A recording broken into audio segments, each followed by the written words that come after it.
ठीक है, ओके। अनुवाद एवं तात्पर्य श्रील प्रभुपाद के द्वारा श्रील प्रभुपाद की जय। हे पार्थ, जो व्यक्ति मेरा स्मरण करने में अपना मन निरंतर लगाए रखकर अविचलित भाव से भगवान के रूप में मेरा ध्यान करता है, वह मुझको अवश्य ही प्राप्त होता है।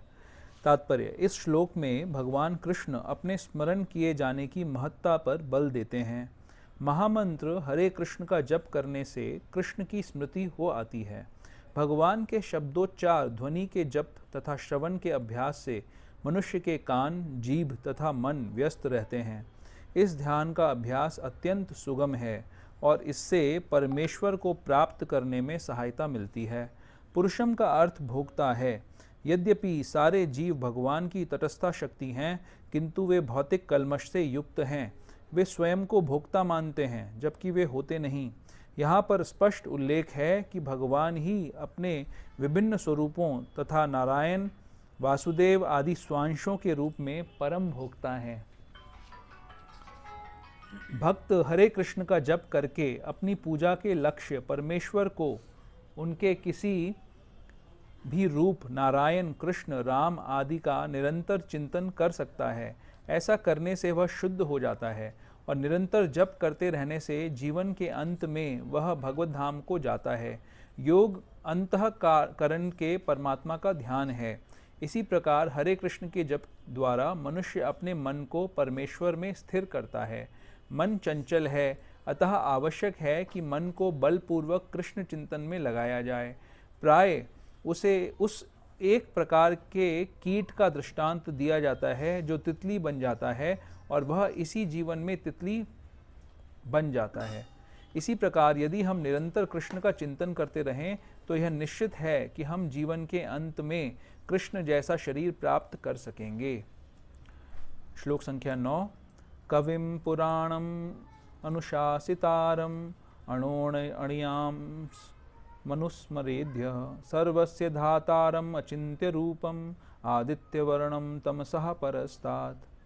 कविम सर्वज्ञ, पुराणम प्राचीनतम पुरातन, अनुशासितारम नियंता, अणु की तुलना में, अणियांसम लघुतर, अनुस्मरेत सदैव सोचता है, यह जो, सर्वस्य हर वस्तु का, धातारम पालक, अचिंत्य अकल्पनीय, रूपम जिसका स्वरूप, आदित्य वर्णम सूर्य के समान प्रकाशमान, तमसः अंधकार से, परस्तात दिव्य परे। अनुवाद, मनुष्य को चाहिए कि परम पुरुष का ध्यान सर्वज्ञ, पुरातन, नियंता, लघुतम से भी लघुतर, प्रत्येक का पालन करता, समस्त भौतिक बुद्धि से परे, अचिंत्य तथा नित्य पुरुष के रूप में करे। वे सूर्य की भांति तेजवान हैं और इस भौतिक प्रकृति से परे दिव्य रूप है। तात्पर्य, इस श्लोक में परमेश्वर के चिंतन की विधि का वर्णन हुआ है। सबसे प्रमुख बात यह है कि वे निराकार या शून्य नहीं हैं। कोई निराकार या शून्य का चिंतन कैसे कर सकता है? यह अत्यंत कठिन है, किंतु कृष्ण के चिंतन की विधि अत्यंत सुगम है और तथ्य रूप में यहाँ वर्णित है। पहली बात तो यह है कि भगवान पुरुष है। हम राम तथा कृष्ण को पुरुष रूप में सोचते हैं।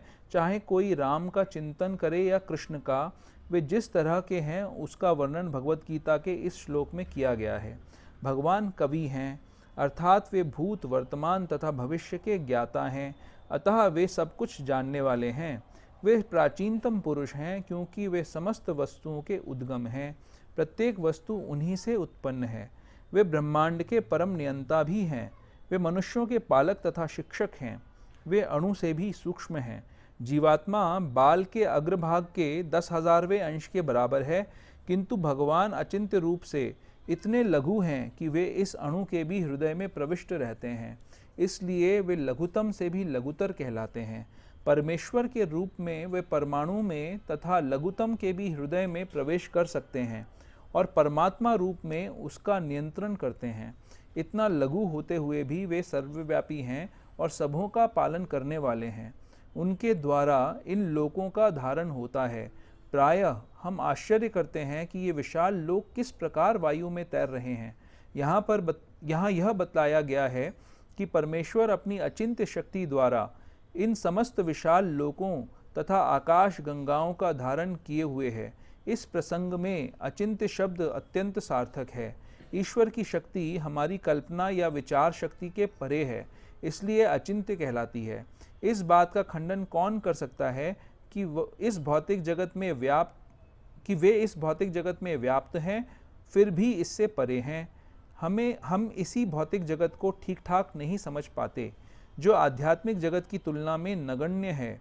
तो फिर हम कैसे जान सकते हैं कि इसके परे क्या है? अचिंत्य का अर्थ है इस भौतिक जगत से परे, जिसे हमारा तर्क, नीतिशास्त्र तथा दार्शनिक चिंतन छू नहीं पाता और जो कल्पनीय है। अतः बुद्धिमान मनुष्यों को चाहिए कि व्यर्थ के तर्कों तथा चिंतन से दूर रहकर वेदों, भगवद गीता तथा भागवत जैसे शास्त्रों में जो कुछ कहा गया है उसे स्वीकार कर लें और उनके द्वारा सुनिश्चित किए गए नियमों का पालन करें। इससे ज्ञान प्राप्त हो सकेगा। ओम अज्ञानतिमिरान्धस्य ज्ञानाञ्जनशलाकया चक्षुरुन्मीलितं येन तस्मै श्रीगुरुवे नमः। श्रीचैतन्यमनोभीष्टं स्थापितं येन भूतले स्वयं रूप कदा मह्यं ददाति स्वपदान्तिकं। वन्देऽहं श्रीगुरोः श्रीयुतपदकमलं श्रीगुरुन् वैष्णवांश्च। श्रीरूपं साग्रजातं सहगं रघुनाथान्वितं तं सजीवं साद्वैतं सावधूतं परिजनसहितं कृष्णचैतन्यदेवं श्रीराधा कृष्णपादान् सहगं ललिता श्रीविशाखान्वितांश्च। हे कृष्ण करुणा सिंधु दीनबंधु जगतपते गोपेश गोपिका कांत राधा कांत नमोस्तुते। तप्त कांचन गौरांगी राधे वृंदावनेश्वरी वृषभानुसुते देवी प्रणमामि हरिप्रिये। वाञ्छाकल्पतरुभ्यश्च कृपा सिन्धुभ्य एव च पतितानां पावनेभ्यो वैष्णवेभ्यो नमो नमः।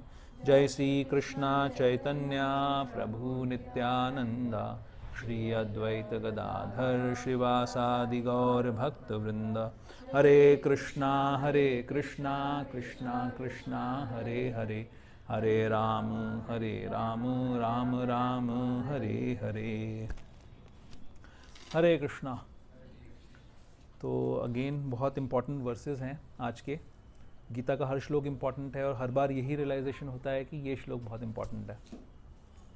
तो आज के श्लोकों की चर्चा से पहले हमेशा की तरह थोड़ी भूमिका। गीता का पहला खंड कर्मयोग वाले 6 अध्याय हम पढ़ चुके हैं। उसके आखिरी श्लोक के अंदर भगवान सर्वोच्च योगी का विवरण करते हैं। जो क्विज क्वेश्चन है परपिचुअल कि वो 3 क्वालिटीज़ क्या हैं। क्या हैं 3 क्वालिटीज़? सर्वोच्च शरणागत होना चाहिए, श्रद्धा, अनंत चिंतन होना चाहिए। सही जवाब। तो ये 3 क्वालिटीज़ को डेवलप करने के लिए हमें ये समझना पड़ेगा कि जिसके बारे में चिंतन करना है, जिसकी शरणागति लेनी है, जिसका श्रद्धापूर्वक भजन करना है, वो कौन है, क्या है। और इसी बात का शमन करने के लिए भगवान जैसे एक पिता अपने पुत्र को परिचय देता है, बताता है कि देखो मैं तुम्हारा पिता हूँ, तुम्हें मेरी रिस्पेक्ट करनी चाहिए। इस प्रकार से भगवान हमारे को अर्जुन के माध्यम से वही शिक्षाएं सारी दे रहे हैं। तो भगवान सबसे पहले बताते हैं कि अर्जुन ध्यान से सुनो, ये कई सारे लोग हैं जो प्रयास करते हैं इस मार्ग पे चलने का, या इसके बारे में सोचते हैं, विचार करते हैं। उनमें से कोई एक ही चल पाता है और कई सारे चलने वालों, इस मार्ग पे चलने वालों में से कोई एक मुझ तक पहुँच पाता है। फिर भगवान अपनी शक्तियों का विवरण देते हैं, बताते हैं कि किस प्रकार से संसार की सारी वस्तुएं, उनकी ये जो बहिरंगा शक्ति है, जो 8 तत्व हैं, धरती, जल, अग्नि, वायु, आकाश, मन, बुद्धि, अहंकार, इनके द्वारा बनी हुई हैं। और जो जीव है, जीवात्मा जो हमारे इस शरीर के अंदर रहती है, जो हम हैं जीवात्मा, वो भी भगवान की एक शक्ति है जो कि इस अष्ट शक्तियों से ऊंची शक्ति है। फिर भगवान बताते हैं कि सारी चीज़ें प्रकृति के 3 गुणों के अंदर बंधी हुई हैं और उन 3 गुणों को कंट्रोल करने के लिए जो माया शक्ति है वो भगवान की शक्ति है, उसको कोई पार नहीं पा सकता। भगवान बोलते हैं मम माया दुरत्तया, और उसको कंट्रोल करने के लिए मेरी शरण में आना पड़ेगा। वही सेम चीज़ शरणागति। टॉप मोस्ट योगी क्या कर रहा है? 3 चीज़ें कर रहा है। शरणागति ले रहा है। शरणागति लेने से क्या होगा वो एक तरीके से हमें समझ में आ रहा है इसके अंदर। फिर भगवान कई सारे उदाहरण देते हैं, बताते हैं कि किस किस प्रकार से वो हर चीज़ का एक एसेंस है, हर चीज़ का कहना चाहिए मेन जो पार्ट है वो भगवान है। हर चीज़ की एसेंस को क्या कहेंगे? क्रियात्मक तत्व। हर चीज़ का तत्व भगवान है। उसके बाद भगवान बताते हैं कि जैसे भगवान ने ऑलरेडी बताया कि माया से अगर बचना है, प्रकृति के 3 गुणों के कंट्रोल से बाहर आना है, तो हमें भगवान की शरण लेनी पड़ेगी। तो कौन से लोग ऐसे हैं जो शरण नहीं लेते? 4 तरीके के लोग भगवान बताते हैं। कौन से लोग हैं जो भगवान की शरण लेते हैं लेकिन उनकी डिज़ायर्स होती हैं, इच्छाएं होती हैं, जिसके कारण वो शरण लेते हैं। कौन से लोग हैं जो निराकार के उपासक होते हैं? कौन से लोग हैं जो शरण लेते हैं लेकिन भगवान की नहीं लेते, देवी देवताओं की ले लेते हैं? और फिर भगवान चर्चा करते हैं कि उन सब लोगों का क्या होता है। 7वें अध्याय के लगभग अंत में 29वें श्लोक में, सेकंड लास्ट श्लोक के अंदर भगवान एक बात बोलते हैं कि जो लोग बुद्धिमान हैं, भगवान कह रहे हैं जो जरा तथा मृत्यु से मुक्ति पाने के लिए यत्नशील रहते हैं, वे बुद्धिमान व्यक्ति मेरी भक्ति की शरण ग्रहण करते हैं। डिक्लेयर कर रहे हैं जो बुद्धिमान है वो भगवान की शरण ग्रहण करते हैं, वे वास्तव में ब्रह्म हैं क्योंकि वे दिव्य कर्मों के विषय में पूरी तरह से जानते हैं। अब इन दोनों श्लोकों में 29 और 30 श्लोक में भगवान ने 6 टर्म्स यूज किए, सादिभूत, अधिदैवम, आदि सादियज्ञम, और उससे पहले ब्रह्म, अध्यात्म और कर्म। और फिर बोला कि अंत समय में, जब अंत समय आता है तो उस समय ऐसा जो बुद्धिमान भक्त है वो इन सब चीज़ों को जानता है। तो उसके साथ ही इन प्रश्नों के साथ, इसी स्टेटमेंट के साथ में 7वां अध्याय पूरा होता है। 8वें अध्याय में अर्जुन प्रश्न उठाते हैं, बोलते हैं कि भगवान ये क्या चीज़ों की आप बात कर रहे हो, ये क्या होते हैं, ये 6 चीज़ें क्या होती हैं? क्या क्या? अध्यात्म, ये हो सकता है आगे का कुछ क्वेश्चन बन जाए। ये 6 क्या होते हैं? अध्यात्म, उससे पहले ब्रह्म, अध्यात्म, कर्म, आदिदैव, आदिभूत और आदियज्ञ। क्या क्या होते हैं? क्या बात है, इसके मतलब क्या होते हैं? मैं तो 2 क्लासेस में बता चुका हूं। ठीक है, इसके मतलब ब्रह्म मतलब हम स्वयं जीव है ना, अध्यात्म यानी हमारा नेचर, कर्म यानी जो कर्म हमें बंधन में बांधते हैं, आदिदैव यानी जो सारी प्रकृति जिसके थ्रू ये सारी प्रकृति चल रही है, जो महत्त्व है और सारे जो अंग हैं उसके। फिर आदिभूत यही होता है। आदिदैव जो है वो आदिदैव क्या होता है? नहीं, मैं ही कंफ्यूज हो गया। आदिदैव होता है, क्या बोला माता जी ने? आदिभूत होता है जो मटेरियल मैनिफेस्टेशन है, ठीक है। और आदिदैव होता है जो सारे देवी देवता हैं, जो भगवान, जो निराकार ब्रह्म है, जो सभी देवताओं के ऊपर और सभी प्लैनेट्स के ऊपर कंट्रोल करते हैं। और आदि यज्ञ कौन है? स्वयं भगवान, जो परमात्मा है, परमात्मा से अभिन्न है, आदि यज्ञ। तो ये 6 चीज़ें, अगली बार का क्विज क्वेश्चन, 6 चीज़ें याद रखनी है, क्या हैं और उनके मतलब क्या हैं। इसके बाद का सारा डिस्कशन होता है कि प्रयाण काले, अंत समय में क्या होगा, अंत समय में ये कैसे हमें याद आएगा। तो ये अंत समय जो है ना, ये एक बहुत बड़ी रियलिटी है जो हर किसी को फेस करनी होगी। अंत समय यानी full stop, everything is going to reset, हर चीज़ दोबारा से शुरू होगी। तो अंत समय में क्या करना चाहिए भगवान ने पिछले 3 श्लोकों में बताया। अंत समय में भगवान ने क्या बताया कि प्रयाण काल के समय में अंत काले च मामेव स्मरण मुक्त्वा कलेवरम यह प्रयाति स मद्भावम याति नास्ति यत्र संशय। और जीवन के अंत में जो केवल मेरा स्मरण करते हुए शरीर का त्याग करता है वह तुरंत मेरे स्वभाव को प्राप्त करता है, इसमें रंचमात्र भी संदेह नहीं है। इसके अगले श्लोक में बताया कि किसी का भी जो स्मरण करते हो उसके जैसा स्वरूप प्राप्त हो जाएगा। पहले में बताया मेरा स्मरण करो, मेरा स्वभाव प्राप्त होगा। दूसरे में इसके अगले श्लोक में बताया जिसका भी स्मरण करोगे उसका स्वभाव प्राप्त हो जाएगा। फिर 7वें श्लोक में बताया इसलिए तस्मात् सर्वेषु कालेषु, हर समय हर काल के अंदर, मामनुस्मर युद्धचर, मेरा स्मरण करो और युद्ध करो। मय्यार्पित मनोबुद्धिर मामे वैश्य संशय, और अपना मन और बुद्धि मुझ में समर्पित कर दो, फिर तुम निश्चित रूप से मुझे प्राप्त कर सकोगे, इसमें कोई संदेह नहीं है। 7वें श्लोक में ये बात बोल दी उन्होंने, फिर 8वें श्लोक में फिर से इस बात को रिपीट कर रहे हैं। ये 8वां श्लोक एक प्रकार का रिपीटेशन है। इसमें क्या बोल रहे हैं? अभ्यास योग युक्तेन चेतसा नान्यगामिना परम पुरुषम दिव्यम याति पार्थानुचिंतयन। हे पार्थ, जो व्यक्ति मेरा स्मरण करने में अपना मन निरंतर लगाए रखकर अविचलित भाव से भगवान के रूप में मेरा ध्यान करता है, वह मुझे अवश्य प्राप्त होगा। माता जी कुछ चाहिए? पेन चाहिए। तो क्या बोला इसमें? एक्चुअली श्लोक के अंदर अगर हम देखेंगे ना तो शब्द श्लोक को अगर हम देखेंगे तो उसमें शब्द यूज हो रहा है परम पुरुष। इसमें भगवान शब्द यूज नहीं हो रहा है, इसमें कृष्ण शब्द भी यूज नहीं हो रहा है। भगवान ये कह रहे हैं कि परम पुरुषम दिव्यम याति पार्थानुचिंतयन, परम पुरुष का चिंतन करना है। तो अब अगर हम जो भी कुछ अभी पहले हमने पढ़ा उसको कोरिलेट करके समझने का प्रयास करें। अर्जुन का स्टार्टिंग का स्टेटमेंट क्या था कि मैं युद्ध नहीं करूंगा। क्यों नहीं करूंगा? क्योंकि मुझे अपने पितामह को, गुरुजनों को मारना पड़ेगा और उससे मुझे दुख की प्राप्ति होगी। तो उसका सारा का सारा सेंटर क्या था? मैं, मेरा दुख, मेरी प्रॉब्लम्स, इसकी वजह से मैं युद्ध नहीं करना चाहता। भगवान उसको किस स्टेज पे ला रहे हैं? टॉप मोस्ट योगी के रूप में बता रहे हैं, तुम्हें क्या करना है? हर समय तुम्हें क्या करना है? मेरी शरण लेनी है, मेरा चिंतन करना है और मेरा क्या रहेगा, एक श्रद्धा पूर्वक मेरा भजन करना है, मेरा ध्यान करते रहना है और मेरी शरणागति लेनी। शरणागति, तो तीनों चीजें भगवान बताते हैं कि मेरी शरणागति लेनी, मेरे लिए सारा कुछ करना है।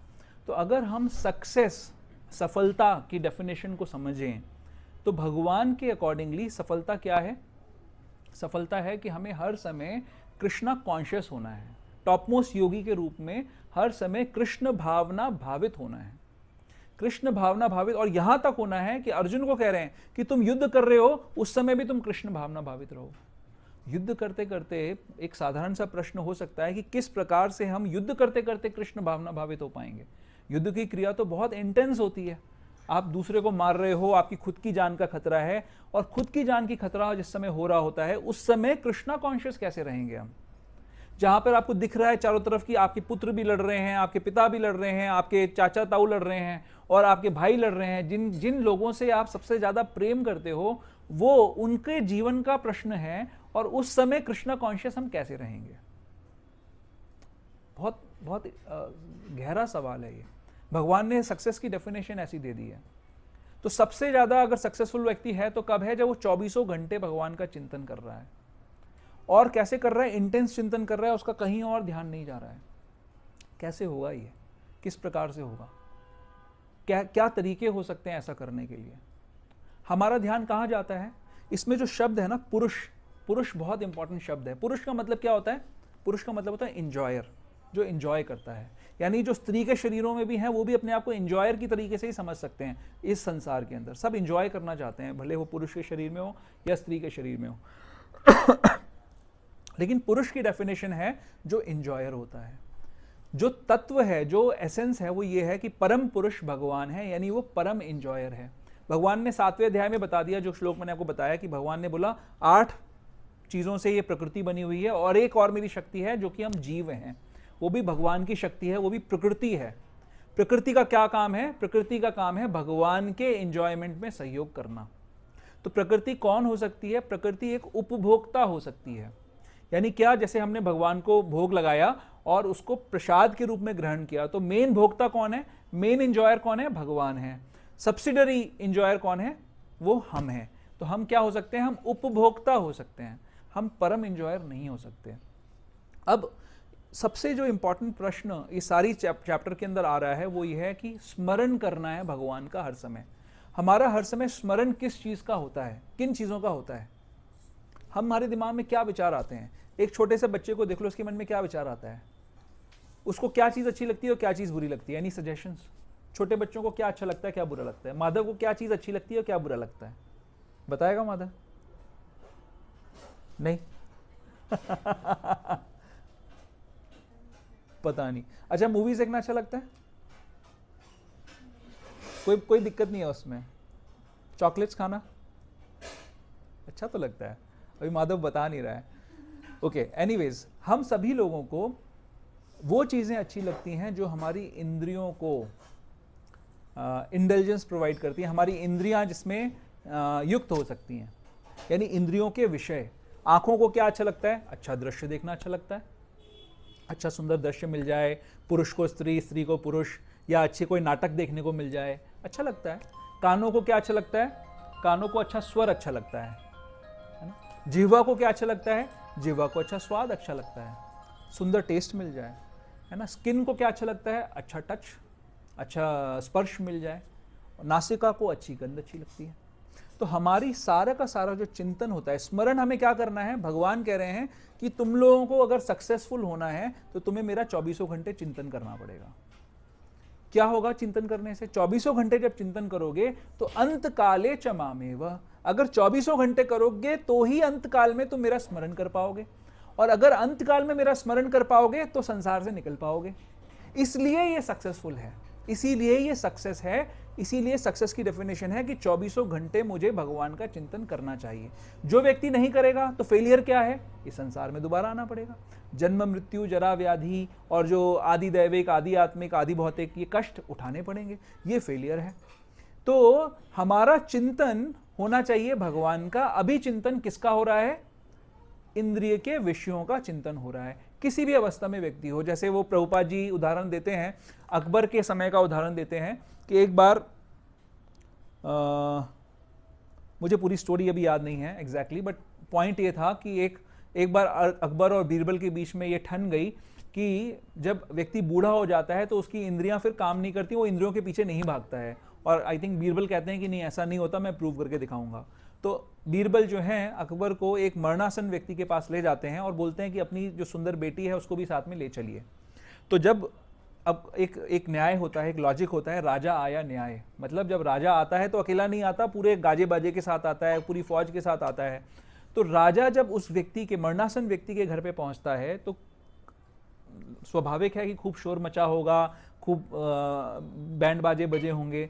तो वो व्यक्ति जो मरणासन है वो ज़्यादा मूवमेंट नहीं दिखा रहा, राजा आया तो भी उसको कुछ ज़्यादा फर्क नहीं पड़ रहा। लेकिन जैसे ही उसकी बच्ची कमरे में घुसती है तो उस व्यक्ति की आंखें उस व्यक्ति पे जाती है, उस बच्ची पे जाती है, उस लड़की पे जाती है, और उसकी आंखों में चमक आ जाती है। वो एकदम से अलर्ट हो जाता है। तो बीरबल ने ये प्रूव किया कि देखो अंत समय तक भी हमारा ध्यान हमारी इंद्रियों में रहता है। तो पॉइंट ये है कि हमारा जो स्मरण है वो हमारा टारगेट है, सक्सेस क्राइटेरिया है कि 24 घंटे भगवान का स्मरण होना चाहिए। लेकिन अभी 24 घंटे किसका स्मरण होता है? अभी 24 घंटे इंद्रिय के विषयों का ही स्मरण होता है। क्यों होता है ऐसा? क्योंकि हम सभी ने पुरुष की भूमिका, हम सभी ने अपने आप को पुरुष मान रखा है। इस तात्पर्य में भी प्रभुपाद जी यही कहते हैं। क्या कह रहे हैं तात्पर्य के अंदर? एक लाइन, पुरुषम का अर्थ भोक्ता है। यद्यपि सारे जीव भगवान की तटस्थ शक्ति हैं किंतु वे भौतिक कल्मश से युक्त हैं। ये कल्मश क्या है? ये भौतिक कल्मश है कि मैं ये शरीर हूं, मैं, इसी को देहात्म बुद्धि कहते हैं कि देह ही मैं हूं। आत्म मतलब मैं, ये देह ही मैं हूं। ये कल्मश से हम सारे जीव व्यथित हैं। अभी वे स्वयं को भोक्ता मानते हैं जबकि वे होते नहीं। तो यहां पे इस प्रॉब्लम के कारण हमारा स्मरण हर समय नहीं हो पाता। हमारे को इस प्रॉब्लम को सॉल्व करना है। हमारा स्मरण 24 घंटे होना चाहिए, उसको हमें सॉल्व करना है।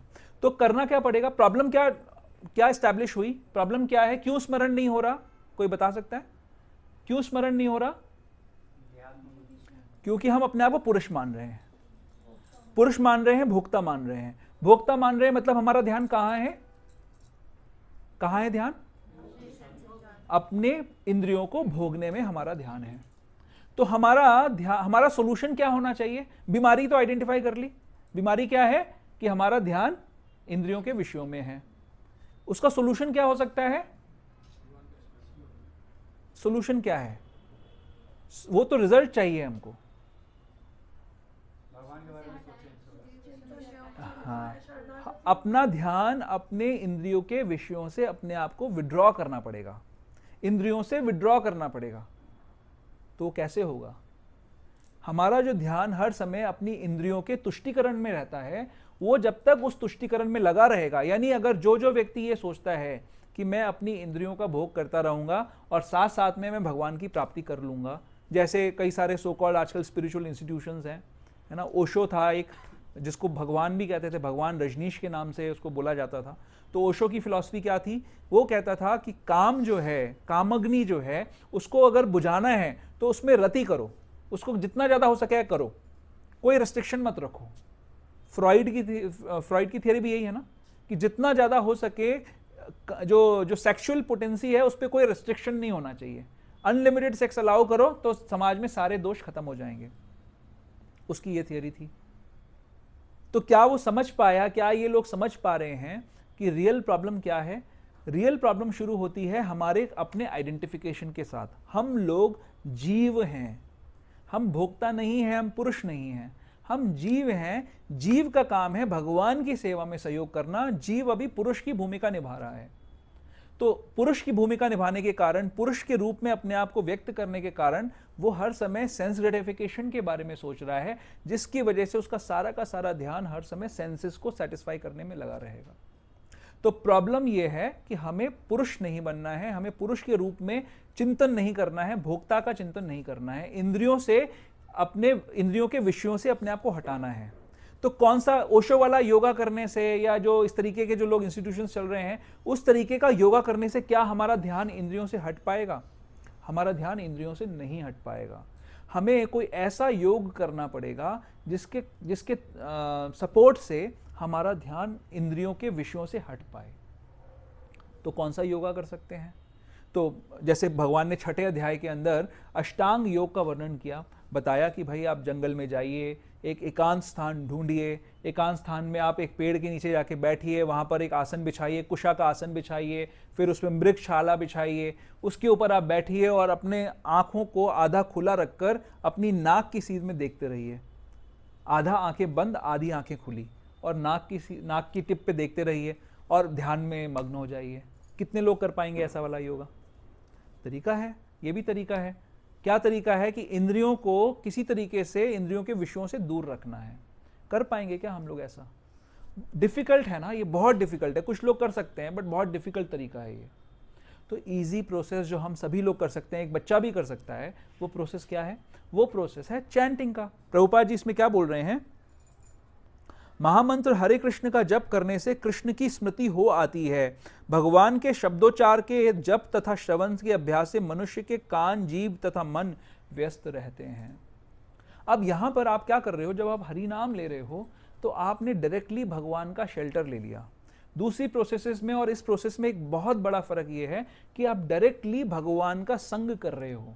डायरेक्टली आपने भगवान का हाथ पकड़ लिया। आपने जब हरि नाम लिया, हरि नाम में, भगवान के नाम में, भगवान के रूप, गुण और लीला में कोई फर्क नहीं है।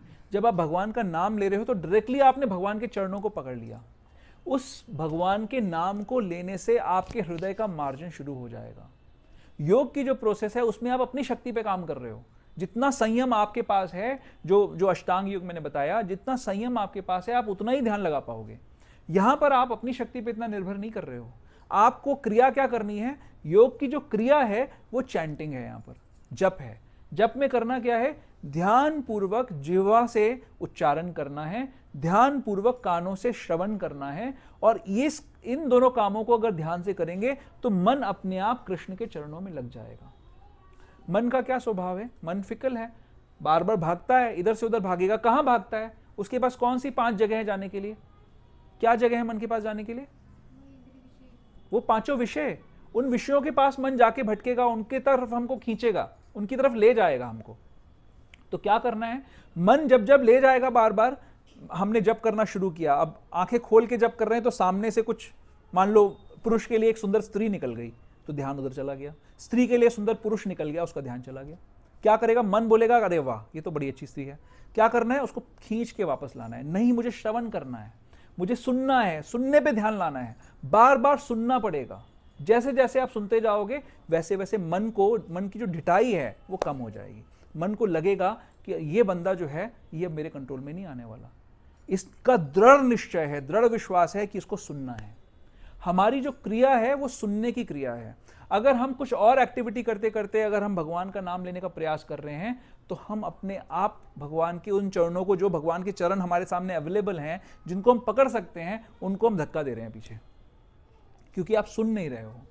तो जब आप अपने कानों से उस मंत्र को सुनोगे, वो मंत्र कानों के माध्यम से हृदय में चला जाएगा और उस हृदय के अंदर जो कल्मश है, इस भोक्ता का जो कल्मश है कि मैं भोगी हूं, मुझे भोक्ता बनना है, ईश्वर अहम अहम भोगी सिद्धो हम बलवान सुखी, ये जो भावना है हम सबके अंदर, ये जो आसुरी भावना हम सबके अंदर बढ़ी हुई है, ये क्लीन होने लग जाएगी। जब भगवान के रूप में ये अंजन हमारे हृदय में जाएगा, जब ये साबुन हमारे हृदय में जाएगा, तो ये सारे जो भोक्ता वाले मैल को ये दूर कर देगा। तो ये चैंटिंग की प्रोसेस सबसे इंपॉर्टेंट प्रोसेस और सरल है। वैसी प्रोसेस तो नहीं है ना कि जंगल में जाकर कुशासन पे बैठकर, वृक्षाल पे बैठकर आंख की सीध में सीधे सीधे देखते रहना है नाक की टिप पे, वैसी प्रोसेस नहीं है। बहुत सिंपल प्रोसेस है, बट इसमें कानों का, जिह्वा का और मन का सहयोग करना पड़ेगा, उनको बार बार अलर्ट करना पड़ेगा। मन नहीं मानेगा आसानी से, बट बार बार अगर हमारा प्रयास ही नहीं है मन को मनाने का, तो कुछ नहीं हो सकता। हम प्रयास करेंगे, बार बार मन को डांटेंगे, बार बार मन को बोलेंगे तू कैसे भटक गया, मुझे श्रवण करना है, मुझे वापस श्रवण करना है। जब हम बार बार ऐसा प्रयास करेंगे तो मन समझ जाएगा कि भाई अब इनका कुछ नहीं हो सकता, ये तो गए, ये तो हरे कृष्णा वाले हो गए। अभी उससे पहले वो बहुत सारे प्रपोजल्स देगा, बहुत सारे ऑप्शंस देगा आपको। तो ये भगवान जो कह रहे हैं ना, अभ्यास योग युक्तेन, अभ्यास योग, अभ्यास से ये चीज हो सकती है। कौन सा योग करेंगे? आप हरिनाम संकीर्तन का योग करेंगे। उस हरिनाम संकीर्तन के योग को करने से ही आपको भगवान के का सानिध्य प्राप्त हो सकता है, श्री चरण प्राप्त हो सकते हैं। हरे कृष्ण माता जी, ये बहुत आवश्यक है। हमारी जो चैंटिंग की प्रोसेस है, ये अभी मुझे लगता है कि हम सबकी वीक है। हम लोग इतना फोकस नहीं करते चैंटिंग पे, हम लोग इतना इसकी ग्लोरिफिकेशन को, इसकी ग्लोरी को समझते नहीं है ठीक प्रकार से कि चैंटिंग कितना इंपॉर्टेंट एस्पेक्ट है। अधिकांश समय पे जैसे हम सबको समझाया जाता है कि भाई चलो दीक्षा लेनी है तो 16 माला करनी पड़ेगी, तो हमारे लिए एक टारगेट बन जाता है कि 16 माला कर लो। आखिरी माला तो खुटी पे टांग के होती है कि माला का झोली खुटी पे लटक रही है और ऐसे ऐसे माला हो रही है, ऐसा होता है हमारे साथ में, है ना। बट इस कितनी बड़ी निधि हमारे हाथ में प्रभुपाद जी ने दे दी है और हम उसका ध्यान नहीं रख रहे हैं। हम समझ नहीं रहे हैं कि यही अभ्यास योग है जो हमें अंत समय पे ले जाएगा। टारगेट याद रखिए, टारगेट है 24 घंटे भगवान का स्मरण होना चाहिए। और हम सब अपने हृदय के अंदर देख सकते हैं झांक कर कि कितने घंटे, कितने मिनट, 24 मिनट भी क्या भगवान का स्मरण होता है क्या अभी आज की डेट में हमारा?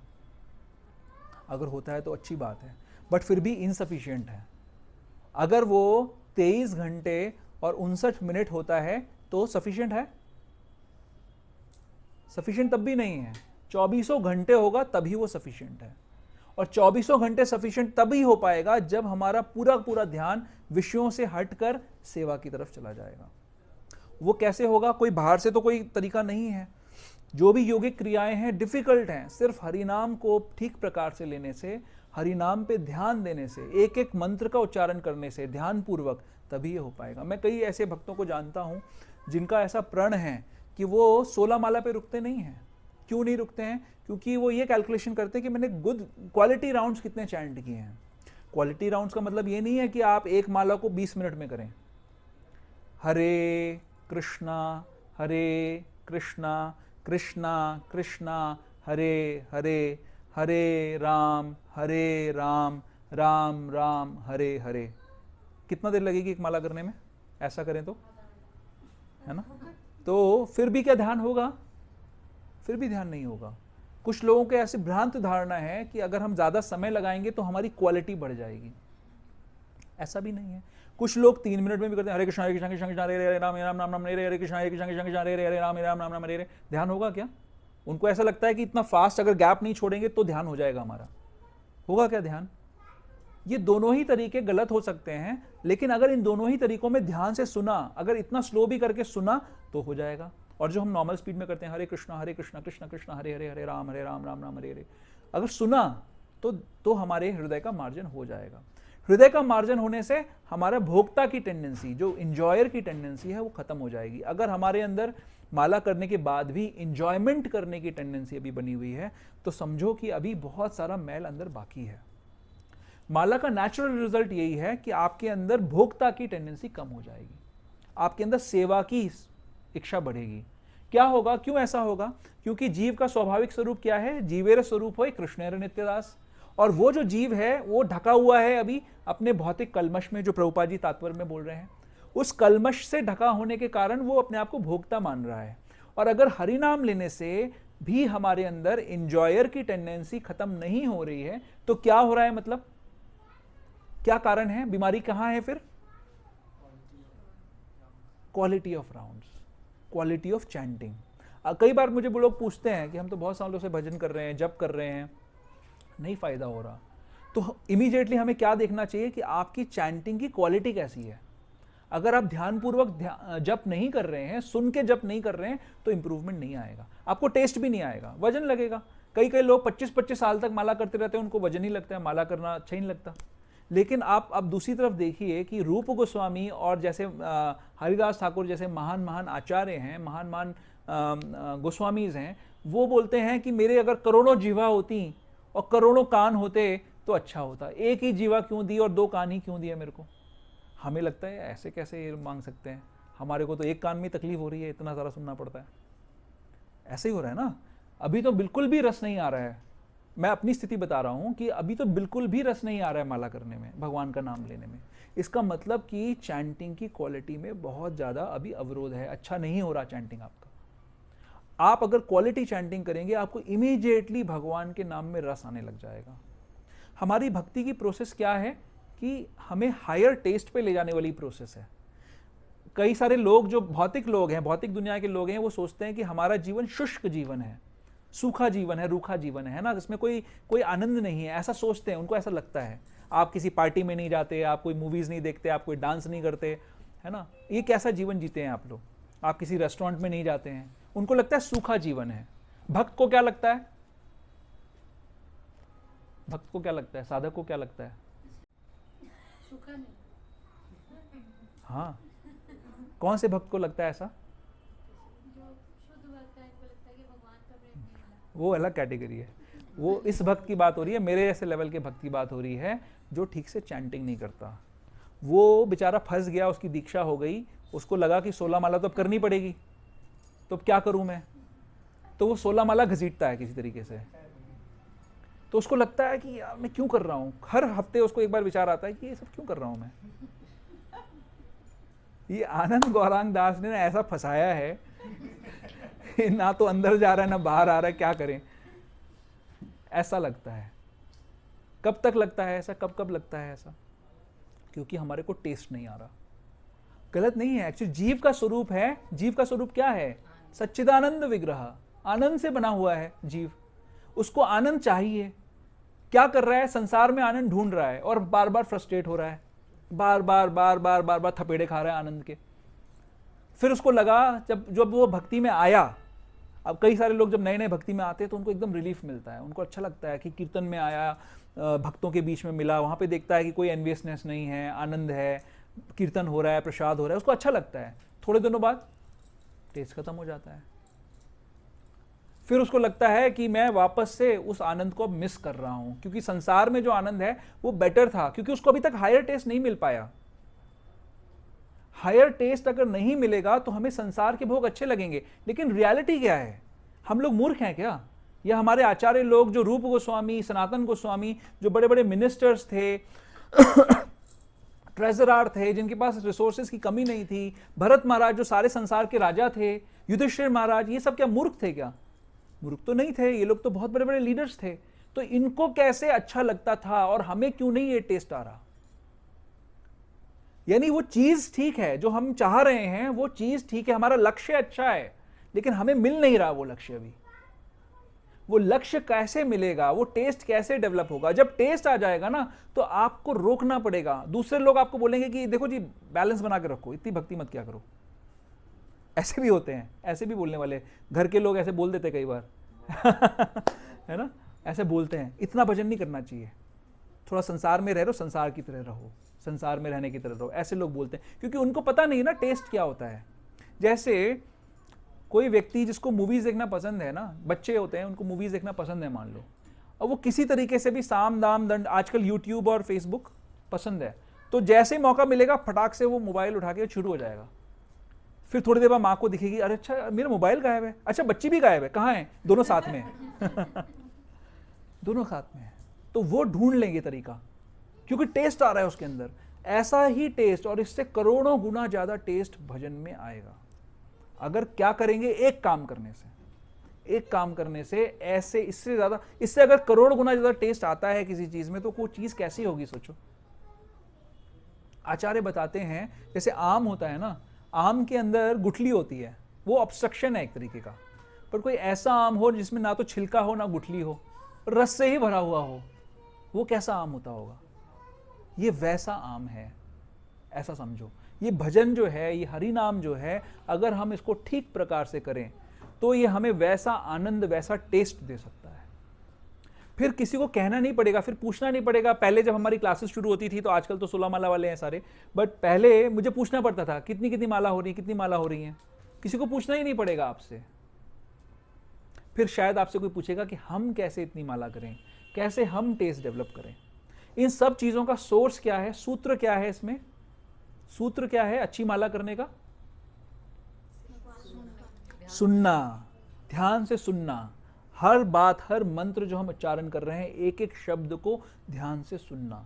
अगर समय है आपके पास तो 16 माला की गिनती पूरी मत करिए, उसको श्रवण करिए, एक एक मंत्र को, एक एक अक्षर को श्रवण करिए। और ऐसा करने से आपको स्वाद आएगा, आपको हरि नाम में हरि मिल जाएंगे, हरि दिखने लग जाएंगे। अभी हरि बहुत दूर हैं, अभी नहीं नजर आते, अभी ये वजन लगता है क्योंकि टेस्ट नहीं आ रहा। और इसीलिए हमारा मन भागता है बार बार, भौतिक स्वाद के पीछे भागता है अभी भी मन हमारा। वो इसीलिए भाग रहा है जब तक आपको हायर टेस्ट नहीं मिल रहा है। बट आपको इस बात पे विश्वास होना चाहिए। जैसे टीवी पे, न्यूज़ चैनल्स में, मूवीज़ में, बहुत सारी बातों पे समाज हमें विश्वास दिलाता है। एजुकेशन सिस्टम हमें विश्वास दिलाता है, बोलता है कि जी अगर आपने इस इंस्टीट्यूट से, इस यूनिवर्सिटी से डिग्री प्राप्त कर ली तो आपका जीवन सुखमय बन जाएगा। मूवीज़ में या फैशन डिज़ाइनर्स विश्वास दिलाते हैं, अगर आपने इस तरीके के कपड़े पहन लिए जो कि कपड़े पहनते हुए भी पूरे बिना कपड़े वाला हो, तो आपको आनंद मिल जाएगा। स्नैक काउंटर वाले और स्नैक कंपनी वाले बताते हैं कि अगर आपने हमारा स्नैक खा लिया, हमारे चिप्स खा लिए, हमारी चॉकलेट खा ली, तो आपको आनंद मिल जाएगा। हर कोई हमें विश्वास दिला रहा है और हम उस विश्वास में आ रहे हैं, हम मान रहे हैं। गाड़ी वाले बोलते हैं जी आपने अगर ये वाली गाड़ी ले ली तो आपको सुख मिल जाएगा। फ्लैट वाले बोलते हैं कि आपने इस सोसाइटी में, इस जगह पे बड़ा सा फ्लैट ले लिया विद स्विमिंग पूल और विद क्लब हाउस और विद पता नहीं क्या क्या, आजकल और भी कुछ होगा, तो आपको आनंद मिल जाएगा। हर कोई हमें कन्विंस करने की कोशिश कर रहा है इस संसार के अंदर कि आपको आनंद हमारे तरीके से मिल जाएगा। और हम, फॉर दैट मैटर, हम सबकी बातें मान रहे हैं, हम सबकी सुन ले रहे हैं, हम सबकी बातें मानते हैं और पूरा पूरा उस पर चल देते हैं। लेकिन प्रॉब्लम क्या होती है कि एक स्टेज पे पहुंचकर हम फ्रस्ट्रेट हो जाते हैं, हमें रियलिटी पता लगती है कि इसमें तो आया ही नहीं आनंद, धोखा दे दिया है तो मेरे को। लेकिन उम्मीद रहती है, हमारी उम्मीद इतनी बढ़िया है कि उम्मीद रहती है कि हाँ मुझे आनंद मिलेगा। दूसरी चीज़ हम ट्राई करने लग जाते हैं। बट हम इस भगवान पे विश्वास नहीं कर रहे हैं जो हर शब्द में, हर जगह जाके बोल रहे हैं। पहले भी बोला संशयम, हाँ क्या बोला कि मय्यार्पित मनोबुद्धिर मामे वैश्यसी संशय। कोई संशय मत करो, चिंता मत करो, भगवान कह रहे हैं। कितने श्लोकों में अगर आप इसमें इंडेक्स में जाके ढूंढोगे ना कि संशय शब्द, असंशय शब्द कहाँ कितनी बार यूज किया है, या मेरे पे डाउट मत करो, मेरे पे विश्वास करो, ये कितनी बार यूज किया है, आप कई सारे श्लोक मिल जाएंगे। हर जगह भगवान बार बार इसी बात को कह रहे हैं कि मेरे पे डाउट मत करो, मैं सही कह रहा हूं। और हम नहीं मान रहे। क्यों नहीं मान रहे? क्योंकि हमारा जो एक्सपीरियंस है, हमारे विश्वास को कंफर्म नहीं कर रहा। हमारा एक्सपीरियंस क्या होना चाहिए था कि जैसे ही एक दिन माला करना शुरू किया, इमीडिएटली हमें भगवत आनंद मिल जाना चाहिए था। हम ये सोच के माला शुरू करते हैं, लेकिन जो हमारा काम है वो हम ठीक से करते नहीं। हम ठीक से श्रवण नहीं करते, हम ठीक से चैंटिंग नहीं करते, बीच में मंत्र के कुछ शब्दों को खा जाते हैं। हरे कृष्ण 16 अक्षरों का मंत्र है, 16 शब्दों का, उसमें से हम शायद 14 ही को बोलते हैं। ये लास्ट का हरे हरे गायब हो जाता है, या बीच का हरे हरे गायब हो जाता है ना कहीं हम कुछ गलती कर देते हैं, या फिर हम उसको सुनते नहीं हैं ध्यान से।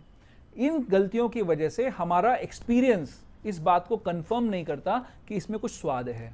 तो इसलिए क्या लगता है, भक्तों का जीवन भी शुष्क है। जिन भक्तों की आप बात कर रही थी, उनके तो दर्शन, मतलब हमारे गुरु महाराज के स्तर के वो भक्त हैं, प्रभुपाद के स्तर के वो भक्त हैं, जिनको नाम लेने में आनंद आता है, उनको भी अपना जीवन शुष्क लगता है, क्योंकि वो कृष्ण विरह में हैं। उनको विरह है कृष्ण से, हमें है विरह भोगों से। हमें चाहिए भोग, कि कैसे 16 माला खत्म हो तो कुछ और काम शुरू हो।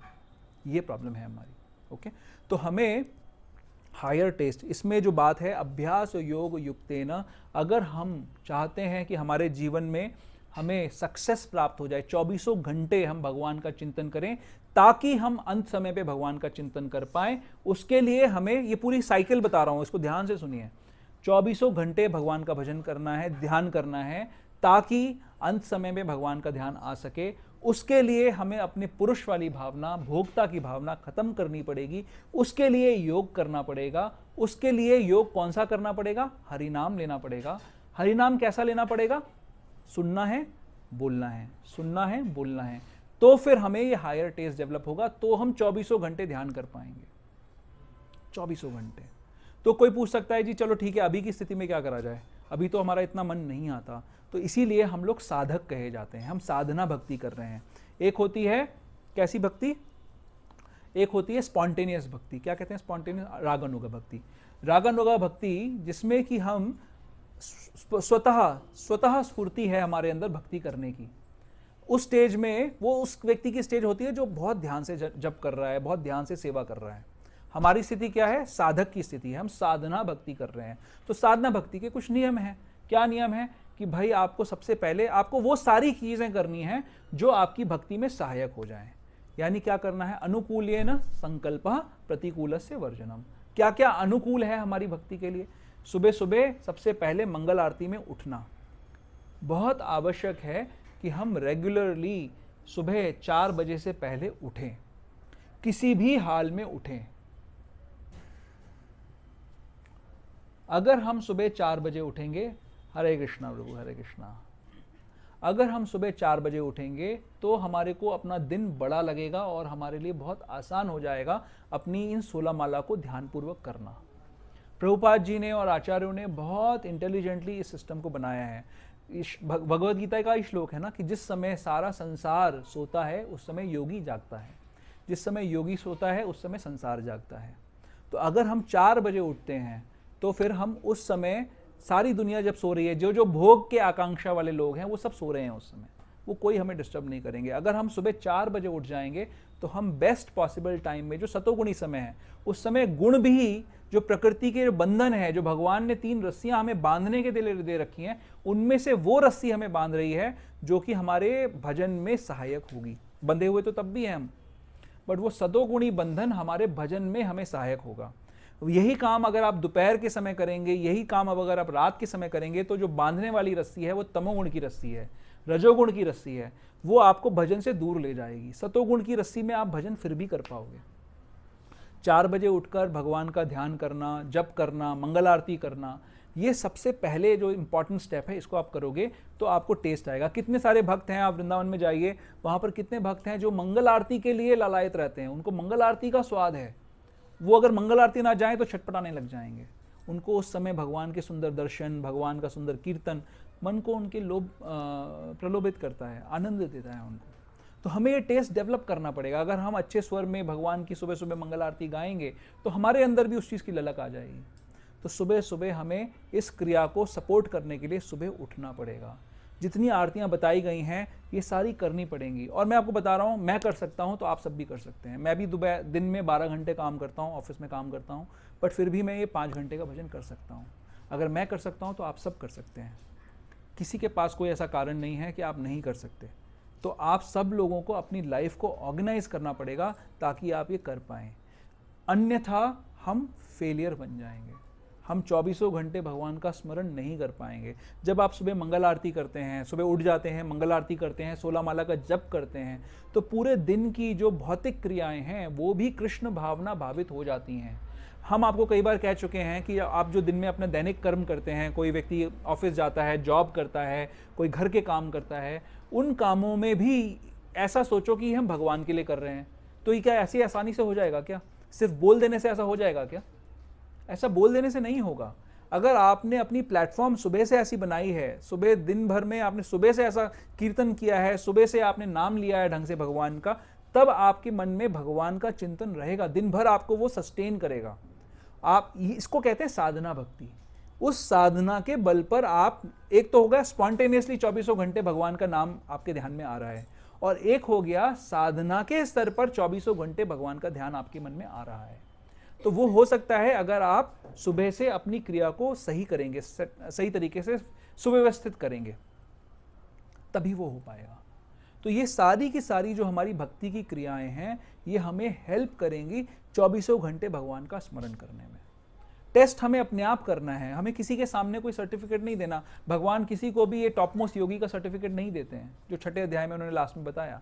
हमें खुद देखना है कि क्या हमें 24 घंटे भगवान का ध्यान लग रहा है, क्या हमें भगवान का नाम लेने में रस आ रहा है, क्या मैं माला जो हो रहा है मैं ये सोच रहा हूँ कि कब माला खत्म होगी, या मैं ये सोच रहा हूँ कि अभी तो बहुत नाम लेने हैं, मुझे मेरा मन कर रहा है और नाम लेने का।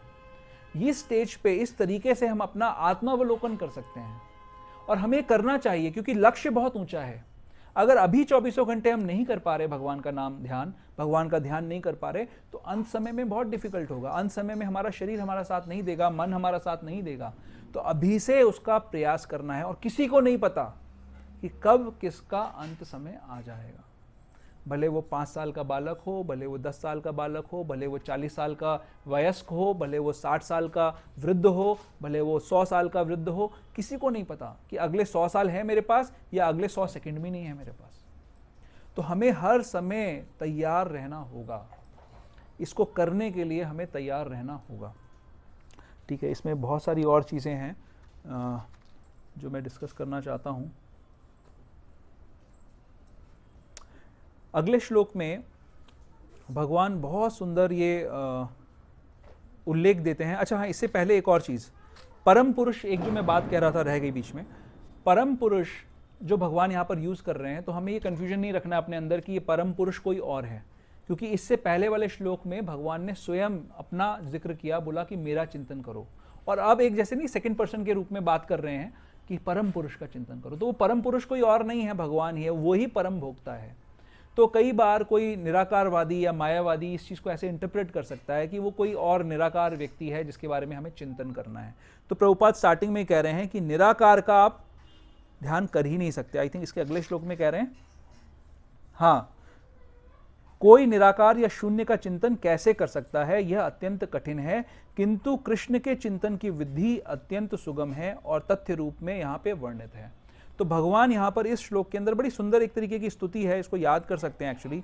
कविम पुराणम, इससे पढ़ना आसान है, कविम पुराणम अनुशासितारम अनयोर अनियामसाम अनुस्मरेद यः सर्वस्य धातारम अचिंत्य रूपम आदित्य वर्णम तमसः परस्तात्। ये आदित्य वर्णम जो बात है, आदित्य वर्णम तमसः परस्तात्, ये श्वेताश्वतर उपनिषद के अंदर भी ये स्टेटमेंट आती है कि भगवान एक सूर्य के समान है। सूर्य का एक फीचर क्या होता है, जैसे अभी अंधेरा है, अगर ये लाइट्स ना जल रही हो तो हम कुछ भी नहीं देख सकते, बट सूर्य जब उदय होता है तो हम सूर्य को भी देख पाते हैं, हरे कृष्णा, हम सूर्य को भी देख पाते हैं और सारे संसार को भी देख पाते हैं।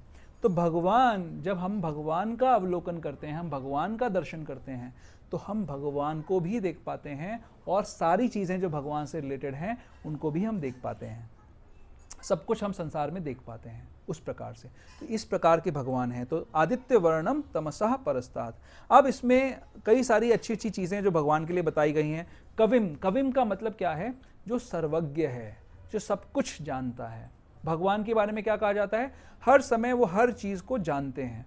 कोई भी चीज़, पास्ट, प्रेजेंट, फ्यूचर, कोई भी चीज़ ऐसी नहीं है वो जो नहीं जानते। कई सारे इसके उदाहरण लिए जा सकते हैं। फॉर एग्जाम्पल, महाभारत के अंदर जब जयद्रथ का वध होना था, आप लोगों को ये कथा पता है कि जब जयद्रथ ने अभिमन्यु को मारने के लिए सहायता करी और सारे पांडवों को रोक दिया, और अर्जुन जब वापस आए, अपने शिविर में वापस आए, तो उनको पता लगा कि जयद्रथ ने क्या भूमिका निभाई है उनके पुत्र का वध करने के लिए। तो अर्जुन ने उसी समय प्रतिज्ञा करी कि मैं अगले दिन सूर्यास्त से पहले जयद्रथ का वध कर दूंगा। तो कौरवों ने क्या सोचा, हालांकि कौरवों का दुर्योधन का वो कौन था, बहनोई था, है ना। तो उसने क्या सोचा, दुर्योधन इतना दुष्ट था, उसने क्या सोचा कि वैसे तो हम इसको मरने नहीं देंगे, अगर हमने मरने नहीं दिया इसको तो क्या होगा कि ये अर्जुन अपने आप आत्महत्या कर लेगा। अर्जुन ने ये प्रतिज्ञा करी थी कि या तो मैं मार दूंगा, नहीं तो मैं दाह कर लूँगा, आत्मदाह कर लूँगा। फिर दुर्योधन ने ये भी सोचा, दुष्ट था, उसने ये भी सोचा कि अगर नहीं भी बचा पाए जयद्रथ को तो भी हमारा फ़ायदा है, क्योंकि उसको पता था कि जयद्रथ को ऐसा ये वरदान प्राप्त हुआ है कि जो इसका वध करेगा और जिसके कारण इसका धड़ ज़मीन पे टच होगा, उसका सर फट जाएगा। तो उसने सोचा कि दोनों ही दृष्टि में अब तो मेरी विजय पक्की है, अर्जुन का तो वध निश्चित है। अब हम बात कर रहे हैं भगवान की सर्वज्ञता की। सर्वज्ञ यानी जो सब कुछ जानते हैं। तो भगवान अर्जुन के सारथी हैं। दुर्योधन बहुत बड़ा महामूर्ख था, जब सेना मांगने गया तो भगवान को छोड़ आया। तो भगवान तो अर्जुन के साथ में है, हर समय विद्यमान है। वो कौन है? कविम। वो सब कुछ जानते हैं, पास्ट प्रेजेंट फ्यूचर सब कुछ जानते हैं। उनको पता है कि जयद्रथ की क्या सिचुएशन है, तो अर्जुन को पहले ही आगाह कर देते हैं कि आप जब इसका वध करोगे तो इस प्रकार का बाण मारना कि इसका जो सर है इसके पिता की गोदी में जाके गिरे, तो फिर आपकी रक्षा हो जाएगी।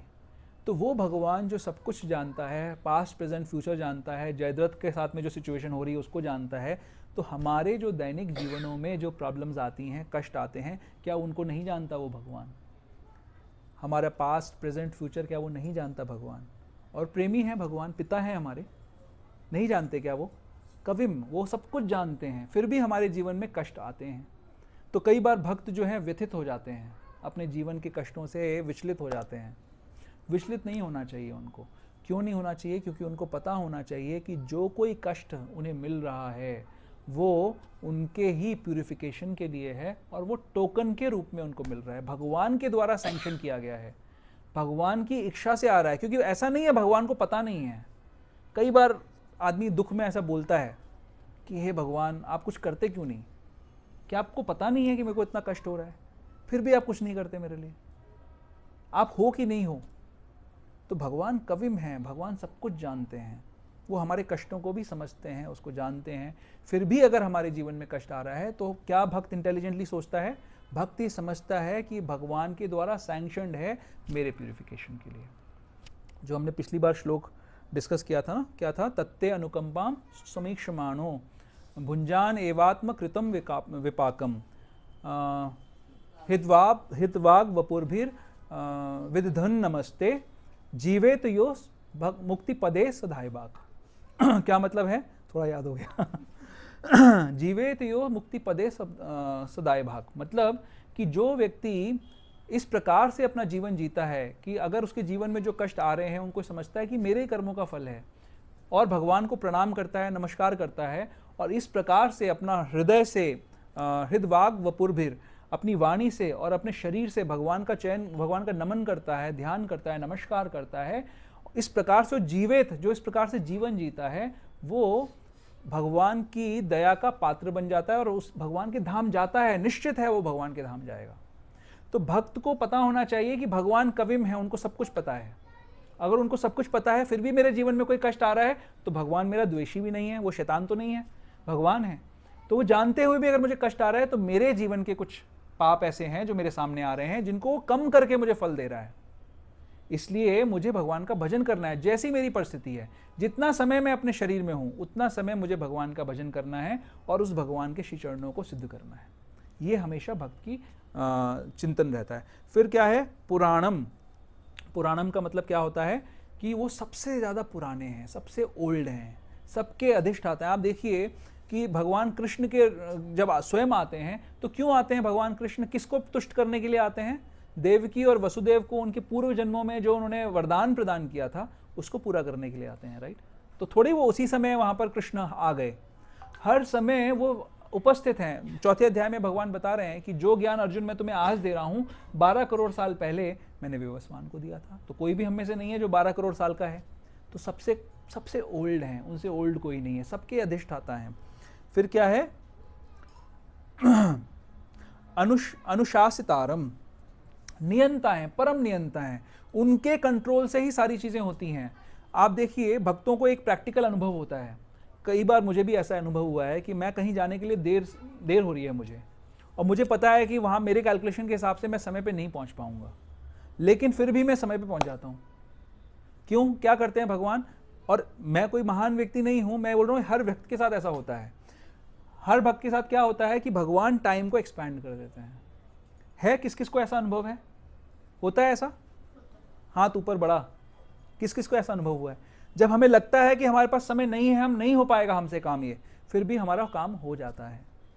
तो क्यों होता है? भगवान इन प्रैक्टिकल, कई बार हमें सिचुएशन लगती है कि अब हमारे हाथ से निकल गई, फिर क्या होता है? रक्षा हो जाती है। हमें पता नहीं लगता, हमें समझ नहीं आता कि कैसे हो रहा है। ऐसे दयालु भगवान है, वो हर समय हमारी रक्षा, क्योंकि वो परम नियंता है। हमें ये विश्वास होना चाहिए, शरणागति के प्रिंसिपल्स में आता है ना, रक्षित इति विश्वासो, भगवान मेरी रक्षा करेंगे, ऐसा विश्वास हमारे को होना चाहिए। गुप्तत्वेन वर्णनम तथा, वो मेरे को मेंटेन करेंगे, हमें ऐसा विश्वास होना चाहिए।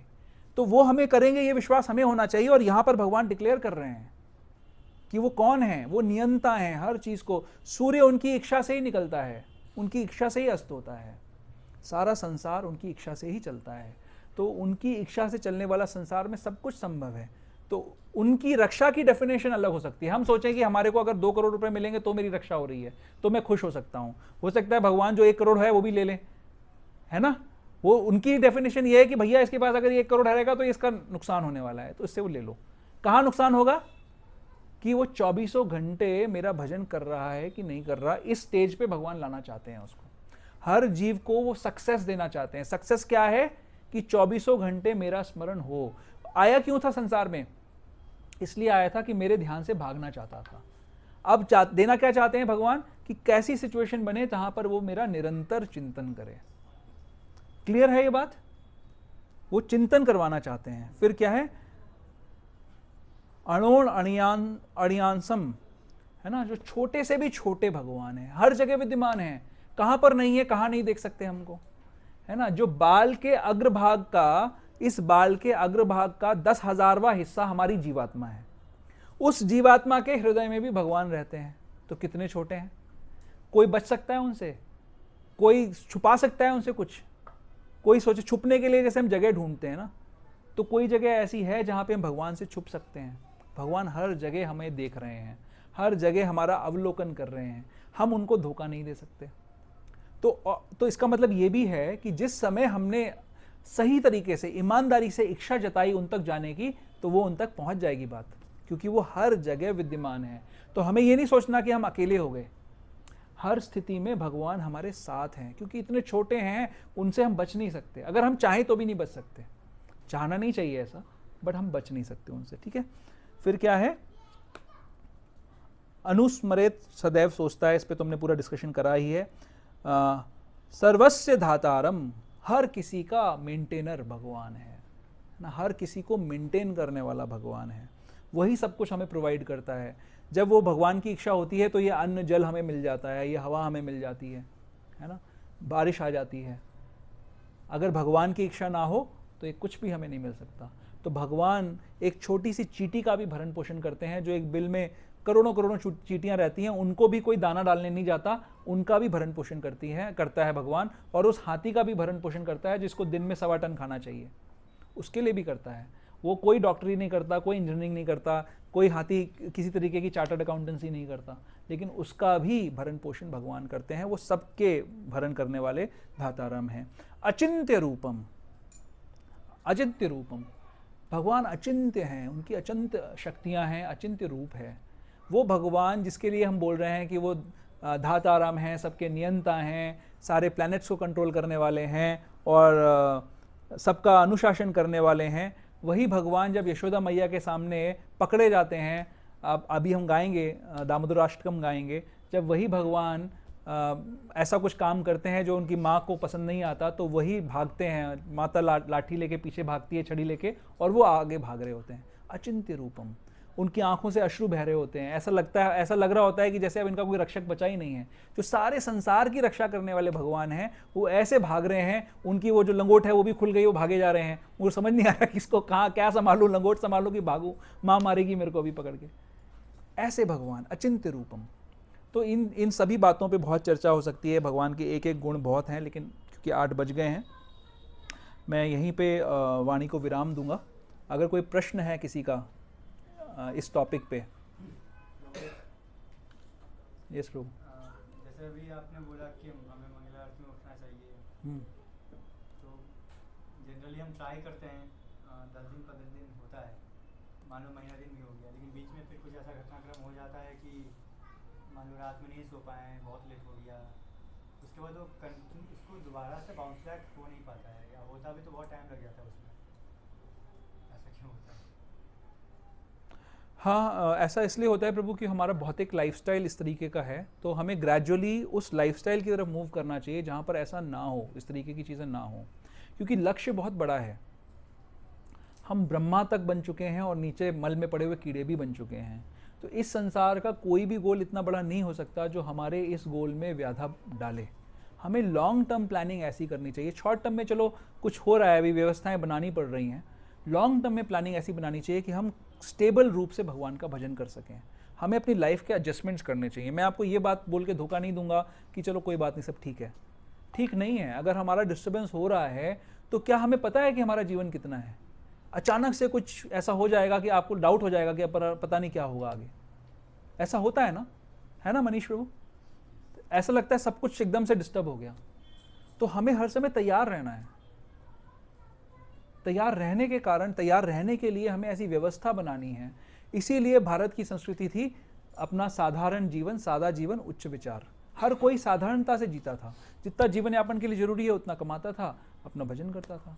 उनको ऐसा नहीं होता था। आप सोचिए, आज से 50 साल पहले ऐसा कोई भी दिन नहीं होता था जिस दिन आदमी सुबह ना उठ रहा हो, क्योंकि हर कोई सोता ही था। किस दिन वो नहीं सोएगा 8 बजे तक? कोई कारण ही नहीं होता था 8 बजे के बाद जगने का। कोई भी कारण नहीं होता था। किसी की शादी हो जाए, उसकी खुद की शादी हो जाए, अपने बच्चे की शादी हो जाए, तो चलो ठीक है भाई, लेट हो सकता है। वो भी दिन में होती थी, वो भी दिन में होती थी। तो कोई कारण ही नहीं होता था ऐसा। बट अभी तो हर महीने में 25 दिन ऐसा होता है, ऐसा हो जाता है, कारण बन जाते हैं। तो हमें अपनी लाइफ को इस तरीके से ढालना चाहिए ताकि हमारा मेन लक्ष्य पे ध्यान रहे। वो टॉप मोस्ट सिचुएशन है, ठीक है। जो लोग इस चीज़ को समझ रहे हैं, अलर्ट हो सकते हैं, उनको वो करना चाहिए। उनकी भी बात करते हैं जो अभी उस स्तर पे नहीं है। आंसर उनके लिए भी सेम है। उनको भी धीरे धीरे अपने जीवन को इस प्रकार बनाना चाहिए कि वो भजन की तरफ उनका ध्यान रहे। अगर एक दिन नहीं उठ पाए हैं तो अगले दिन कोशिश करो, अगले दिन फिर से अपने आप को जल्दी सुलाने का प्रयास करो।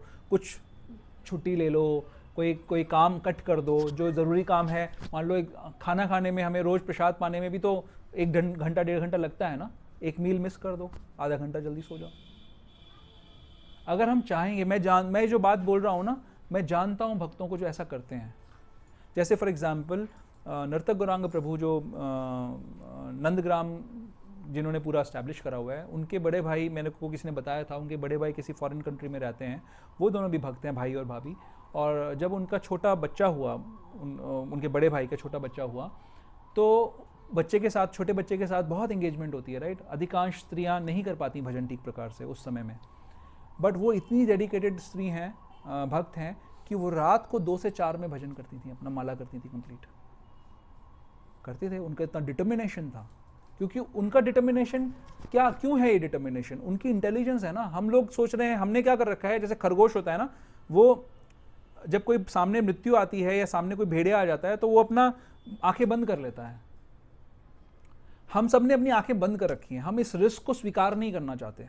हम ये मानने को तैयार नहीं है कि इस जीवन का अंत आएगा। हम सभी लोग ये सोच रहे हैं कि बाकी सब तो मरेंगे, हम नहीं मरेंगे। हम सबको ये लगता है कि हमारा अंत समय नहीं आएगा। और हमें फिर ये भी लगता है साथ साथ में, अगर अंत समय नहीं आएगा तो फिर ठीक है, कोई प्रॉब्लम ही नहीं है, जैसे चल रहा है वैसे चलता रहेगा, हमारी सिचुएशन हमेशा अच्छी रहेगी। लेकिन संसार दावानल है और संसार दुखालयम अशाश्वतम है, हम ये भूल जाते हैं। ये दुख का घर है और ये अशाश्वत भी है। यहाँ पर जो सिचुएशंस आज हैं वो कल नहीं रहेंगी। आज हो सकता है सब कुछ बढ़िया हो, लेकिन हो सकता है कल ना हो। तो अशाश्वतम हम भूल जाते हैं। हम सबकी एक परपिचुअल ये एक होप है कि सब कुछ ठीक रहेगा हमेशा। लेकिन संसार बार बार हमें ये दिखाता है। अभी यूक्रेन में और रशिया में जो बैठे हुए लोग हैं, उनको नहीं लग रहा कि सब कुछ सही है। यूक्रेन के कितने सारे आप एग्जाम्पल्स देख सकते हैं जहाँ पर सब कुछ सही चल रहा था उनके जीवन में। उनके पास प्रॉपर्टीज थी, जॉब्स थे, बैंक बैलेंसेस थे, करोड़ों रुपए थे उनके बैंकों में, करोड़ों एफडीज होंगी उनकी, बहुत कुछ था, एस्टेट्स थे। अभी क्या यूक्रेन की बैंक उनको पैसा दे देगी? चेक भेजो लिख के, दे देगी क्या? कैश निकाल, एटीएम्स काम करेंगे वहां पर क्या? कोई कुछ नहीं करेगा। सब डिस्टर्ब हो गया, सब कुछ खत्म हो गया। अब वो सिचुएशंस, उनसे हमें सीखना चाहिए कि वैसी सिचुएशंस किसी के भी जीवन में कभी भी आ सकती हैं। एक्सट्रीम सिचुएशंस, अर्थक्वेक्स आ जाते हैं। मैंने देखा था 91 में जब लातूर में अर्थक्वेक आया था, मैं वहीं गुजरात में था, और मेरी आंखों के सामने हमारा जो बिल्डिंग का टावर था, उसके सामने वाले टावर में ग्लास की विंडोज थी। तो हम अपनी बिल्डिंग को, वो 1-1.5 मिनट जिस समय अर्थक्वेक आया, हम अपनी बिल्डिंग को बाकायदा ऐसे ऐसे इतना हिलता हुआ देख पा रहे थे, पूरी बिल्डिंग को।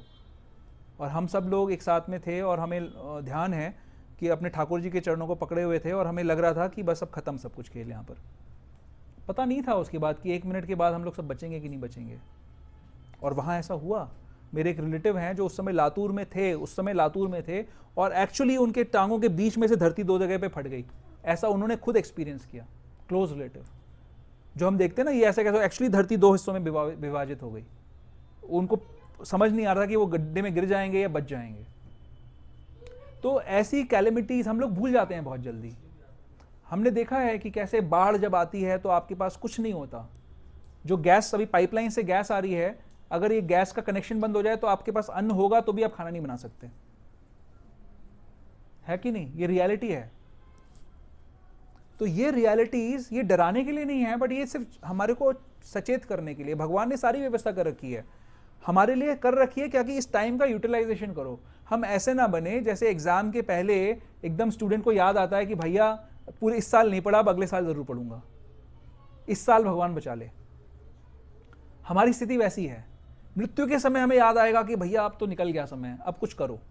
लेकिन तब तो कुछ नहीं मिलेगा ना, तब आपको ध्यान ही नहीं आएगा भगवान का, क्योंकि आपने पहले 24 घंटे भगवान का भजन नहीं किया है, इसलिए आपको ध्यान नहीं आएगा अंत समय में। और ये सारे का सारा जो प्रोसेस है अभी, वो इसलिए है कि आप 24 घंटे भगवान का भजन कर पाएं। अभी ये सारी बातों से आप अलर्ट हो जाएं और अपने हरि नाम को स्ट्रॉन्ग करें, इंप्रूव करें, ताकि आपको ध्यान, फिर टेस्ट आएगा। जब एक बार टेस्ट आ गया हरि नाम में, फिर आपको कोई किसी को कहना नहीं पड़ेगा, फिर स्वतः आपको ध्यान रहेगा। फिर भगवान ध्यान करेंगे, भगवान आपका दर्शन करने आएंगे। अभी आप जा रहे हो भगवान का दर्शन करने के लिए, भगवान दर्शन नहीं दे रहे, आपको भगवान नजर ही नहीं आ रहे, है कि नहीं? कितने लोगों को भगवान नजर आ रहे हैं? अभी नजर नहीं आ रहे भगवान हमको। अगर हम बोल दें किसी को कि 24 घंटे भगवान की अर्चना करो, मंदिरों में जब जन्माष्टमी के समय पे ना अभिषेक करने की भागदौड़ हो जाती है, हम सोचते हैं कि यार रोज हम करते हैं, आ जाओ हमारे घर पे रोज करो आगे अभिषेक। कोई नहीं आएगा। उस दिन, उस जन्माष्टमी के दिन, उस समय जब सारे लोग लाइन में लगे हुए हैं तो सब लाइन में लग जाते हैं अभिषेक करने के लिए। लेकिन कितने लोगों के अंदर अभिषेक करने की इच्छा होती है? आगे और पीछे कितने लोग अभिषेक करते हैं भगवान का? लोगों को लगता है काम खत्म हो भाई, और काम करने हैं हमको, राइट? तो हमें ये सारी जो फीलिंग्स हैं इनको कांस्टेंट बनाना है। अभी हमारे अंदर ये टेम्पररी फीलिंग्स हैं, थोड़े समय के लिए आती हैं फिर चली जाती हैं। तो आपके प्रश्न का उत्तर यही है कि हमारे को अपने जीवन को ऐसे ढालना है कि हमारी सेवा की साधना में, हमारी साधना में विघ्न ना आए। क्योंकि अभी स्पॉन्टेनियस तो कुछ हो नहीं रहा है, साधना के सारे हमारा जीवन चल रहा है। वो साधना भी डिस्टर्ब हो जाएगी तो फिर बचा क्या हमारे पास? हम में और पशुओं में कोई फर्क ही नहीं बचा। इसलिए हमें अलर्ट रहना है। But fact of the matter is कि इस समय जिस एनवायरनमेंट में हम रह रहे हैं ऐसी प्रॉब्लम्स आएंगी। तो चेंज, सव्यसाची प्रभु जैसे महान भक्तों की संगति में आगे बढ़ो।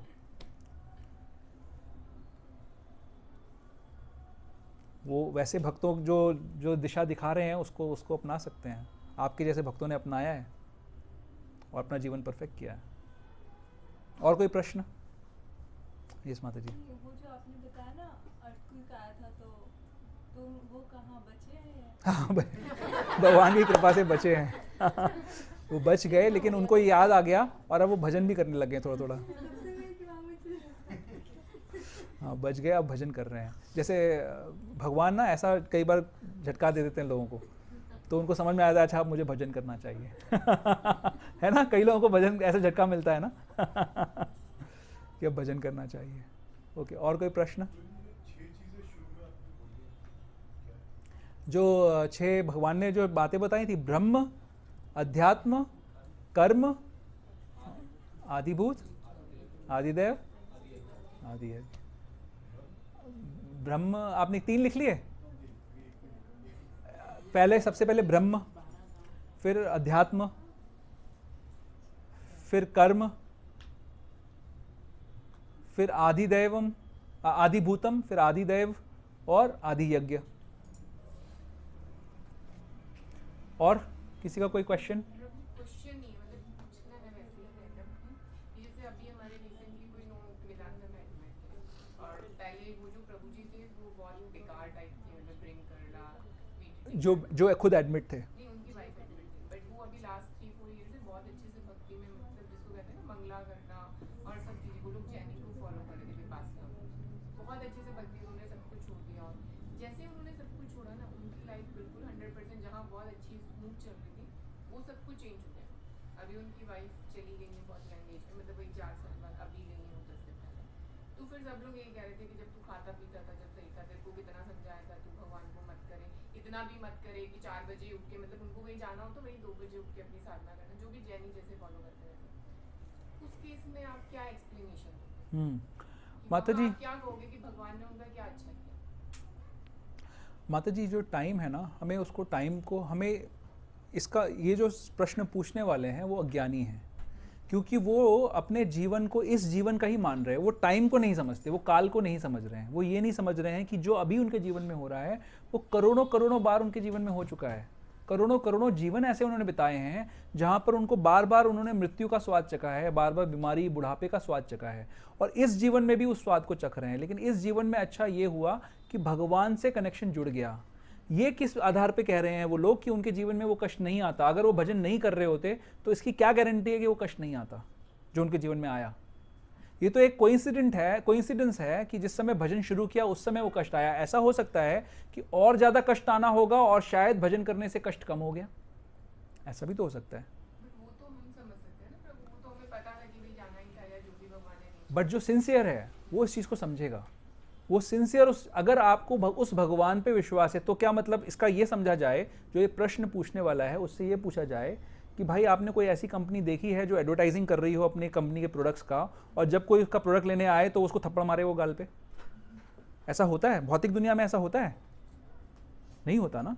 तो जब भगवान इतना प्रयास कर रहे हैं, सृष्टि को बना रहे हैं, और सृष्टि बनाने के साथ साथ इस गीता को दे रहे हैं, संतों को भेज रहे हैं, अपने जो भक्त जो उनको सबसे ज़्यादा प्रिय हैं उनको वो संसार में भेज रहे हैं कि जाओ इनको पकड़ के लाओ।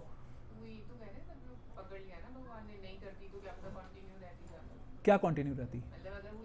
नहीं, कष्ट जो चली गई उनके लिए बात हो रही है, या जो चली गई उनके लिए बात हो रही है? उन्होंने इतनी भक्ति करी कि भगवान ने उनको अपने पास बुला लिया।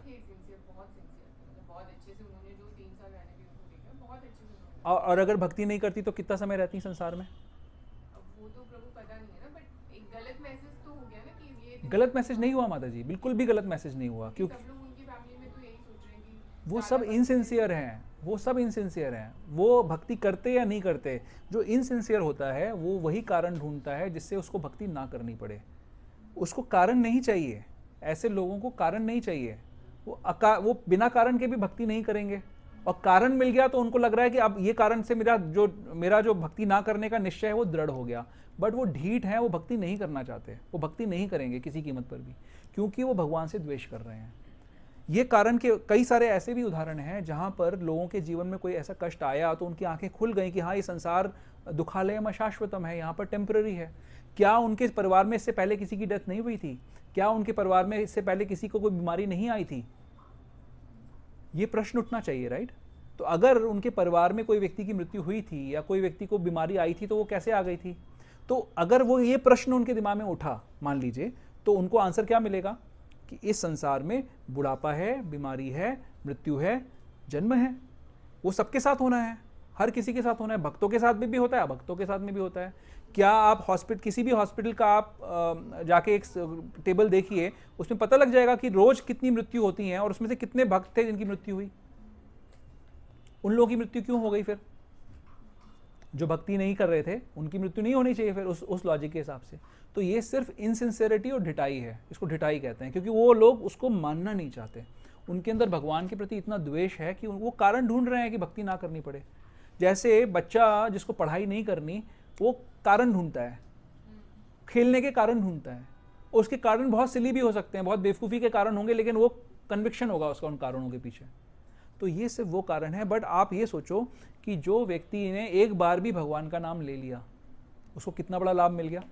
एक बार भी हम किसी को गीता दे देते हैं तो कितना बड़ा लाभ मिल गया उसको, क्योंकि उसकी जर्नी शुरू हो गई। भगवान का एक एक्सपीरियंस, एक टच उसको मिल गया। और अगर वो सिंसियरिटी से कर रहे थे तो फिर तो भगवान कह रहे हैं ना, नेह विक्रमो नाश्वस्ति प्रत्यवायो न विद्यते। उनको एटलीस्ट मनुष्य जीवन तो मिल जाएगा अगर उन्होंने अपनी जर्नी पूरी नहीं करी होगी तो, नहीं तो पशु योनियों में जाना पड़ता। तो हमें ज्ञान के आधार पर उनको बताना है, बट ये एक्सपेक्ट नहीं करना उनको सब कुछ समझ में आ जाएगा। और उनसे हमारा फेथ नहीं हिलना चाहिए। हमारा फेथ तो दृढ़ हो। अगर आपका फेथ, अगर एक डॉक्टर जो इलाज कर रहा है उसका ही फेथ नहीं है तो मरीज के अंदर कोई फेथ आ सकता है? तो अगर आपका फेथ दृढ़ है, अगर आप दृढ़ता से इस बात को आप बोल पाओगे, तो उनको भी फेथ आ जाएगा, क्योंकि व्यक्ति को आपके फेथ पे फेथ आएगा। प्रभुपाद जी वहाँ पे गए, प्रभुपाद जी को के फेथ को देख के लोग भक्त बने कि इनका इतना दृढ़ विश्वास है, हम तो प्रभुपाद आपको जानते हैं, आपका विश्वास है तो फिर हम भी भक्ति कर रहे हैं। तो जो बताने वाला है, जो प्रीचर है, उसका विश्वास दृढ़ होना चाहिए, उसको मध्यम स्तर पे होना चाहिए, वही प्रीचिंग कर सकता है, मध्यम स्तर पे ही प्रीचिंग हो सकती है। समझती है ना आप? तो ये 3 स्तर, पहला जो न्यूफाइट स्टेज होती है, फिर मध्यम अधिकारी होता है, हाँ, कनिष्ठ अधिकारी, मध्यम और उत्तम अधिकारी। तो मध्यम स्तर पर हमारा जो दृढ़ता है, निश्चय, दृढ़ निश्चय हमारा होता है। हमें पता है कि जो हम बातें कर रहे हैं, जो इसमें लिखा हुआ है, वो सत्य है, और वही सत्य हमें दूसरों तक पहुंचाना होता है। अगर हमारा ही फेथ, हमारा ही ढीला है, हमें ही नहीं पता कि भगवान है कि नहीं है, भगवान हेल्प करता है कि नुकसान करता है, तो हम किसी को नहीं समझा पाएंगे। तो पहले हमें अपना फेथ दृढ़ करना है। और वो फेथ दृढ़ कैसे होगा? वो फेथ कैसे दृढ़ होता है? जब एक बुक डिस्ट्रीब्यूटर बुक डिस्ट्रीब्यूशन करने जाता है और उसको कोई एक्सपीरियंस मिलता है, भगवान का साक्षात्कार मिल जाता है, तो फेथ दृढ़ हो जाता है। वो एक्सपीरियंस कैसे मिलता है? जब वो सिंसियरिटी अपने से के साथ जाकर अपने आचार्य के श्री चरणों में प्रणाम कर कर सेवा का प्रयास करता है और आचार्य प्रसन्न होकर उसको निमित्त बनाते हैं। उसका प्रयास क्या है? सिंसियरिटी से आचार्य के श्री चरणों में निमित्त बनने का प्रयास करना। हमारा प्रयास क्या होना चाहिए, हम सभी साधकों का, कि हम सिंसियरिटी के साथ अपने गुरुजनों के आदेश का पालन करें। उन्होंने कहा बुक डिस्ट्रीब्यूशन करना है, हम चले गए बुक डिस्ट्रीब्यूशन करने। हमारी क्या औकात है बुक डिस्ट्रीब्यूशन करने की? हमने सिर्फ प्रयास किया उनकी इच्छा को मानने का। ये हमारा दृढ़ता से ये प्रयास हमारा होना चाहिए। जो व्यक्ति ऐसा दृढ़ता से प्रयास करेगा, उसको अवश्य ही साक्षात्कार मिलेंगे, अवश्य ही मिलेंगे, नया भक्त भी क्यों ना हो। जो सिंसियरिटी से प्रयास ही नहीं करेगा, जो आचार्य पे ही शक करेगा, जो बोलेगा कि हमारे गुरु जो कह रहे हैं वो तो मैं चॉइस है मेरी, मैं मानूं या ना मानूं, तो फिर कुछ नहीं मिलेगा आपको साक्षात्कार, टेस्ट भी नहीं मिलेगा। हमें प्रयास करना है पूरी तरीके से इंस्ट्रक्शंस को फॉलो करने का।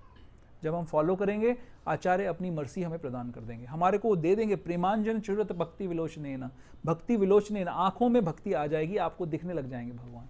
नहीं तो आएगी नहीं, भगवान दिखेंगे नहीं, हर किसी के अंदर दोष ही दिखेंगे। ये रियलिटी है सारे संसार की, एक व्यक्ति की बात नहीं है, ये सबके अंदर यही प्रॉब्लम है। सब संसार में यही सबको दिख रहा है, सबको अभक्त नजर आ रहे हैं, लेकिन भक्त को भक्त ही नजर आ रहे हैं सारे। क्यों? क्योंकि भगवान ने उसकी आंखों में प्रेम रूपी अंजन लगा दिया, उसको सब जगह उसका चश्मा ही बदल गया, उसको सब भक्त दिख रहे हैं। ये हो सकता है जब हम सिंसियरिटी, और एक ही क्वालिटी, सिंसियरिटी से अपने आचार्यों के निर्देशों का पालन करने का प्रयास होना चाहिए। आप विश्वास करके उनको बताइए कि उनका कल्याण हुआ है, और वो माने ना माने वो तो उनकी चॉइस है ना, भगवान ने उनको चॉइस दी, लेकिन आप इतना दृढ़ विश्वास से उनको बट मैं आपको अपना बताता हूँ एक बार एग्जाम्पल। मैं एक बार मेरे एक क्लोज रिलेटिव थे और उनका एक यंग डेथ हो गई, और मतलब मेरे जीजा जी के कज़िन। तो सोचिए कि हमारे लिए वो एक उनका मान का संबंध है ना, मतलब हम छोटे हैं, हम संबंध में हम छोटे हो गए, जीजा जी और उनके जीजा जी के कज़िन, करेक्ट। तो उनकी यंग डेथ हुई और उनकी उसमें गए, वहाँ पर ऐसी ही चर्चा कुछ हो रही थी, या ऐसी कुछ फालतू की बातें, सब बैठे हुए थे, बातें हो रही थी।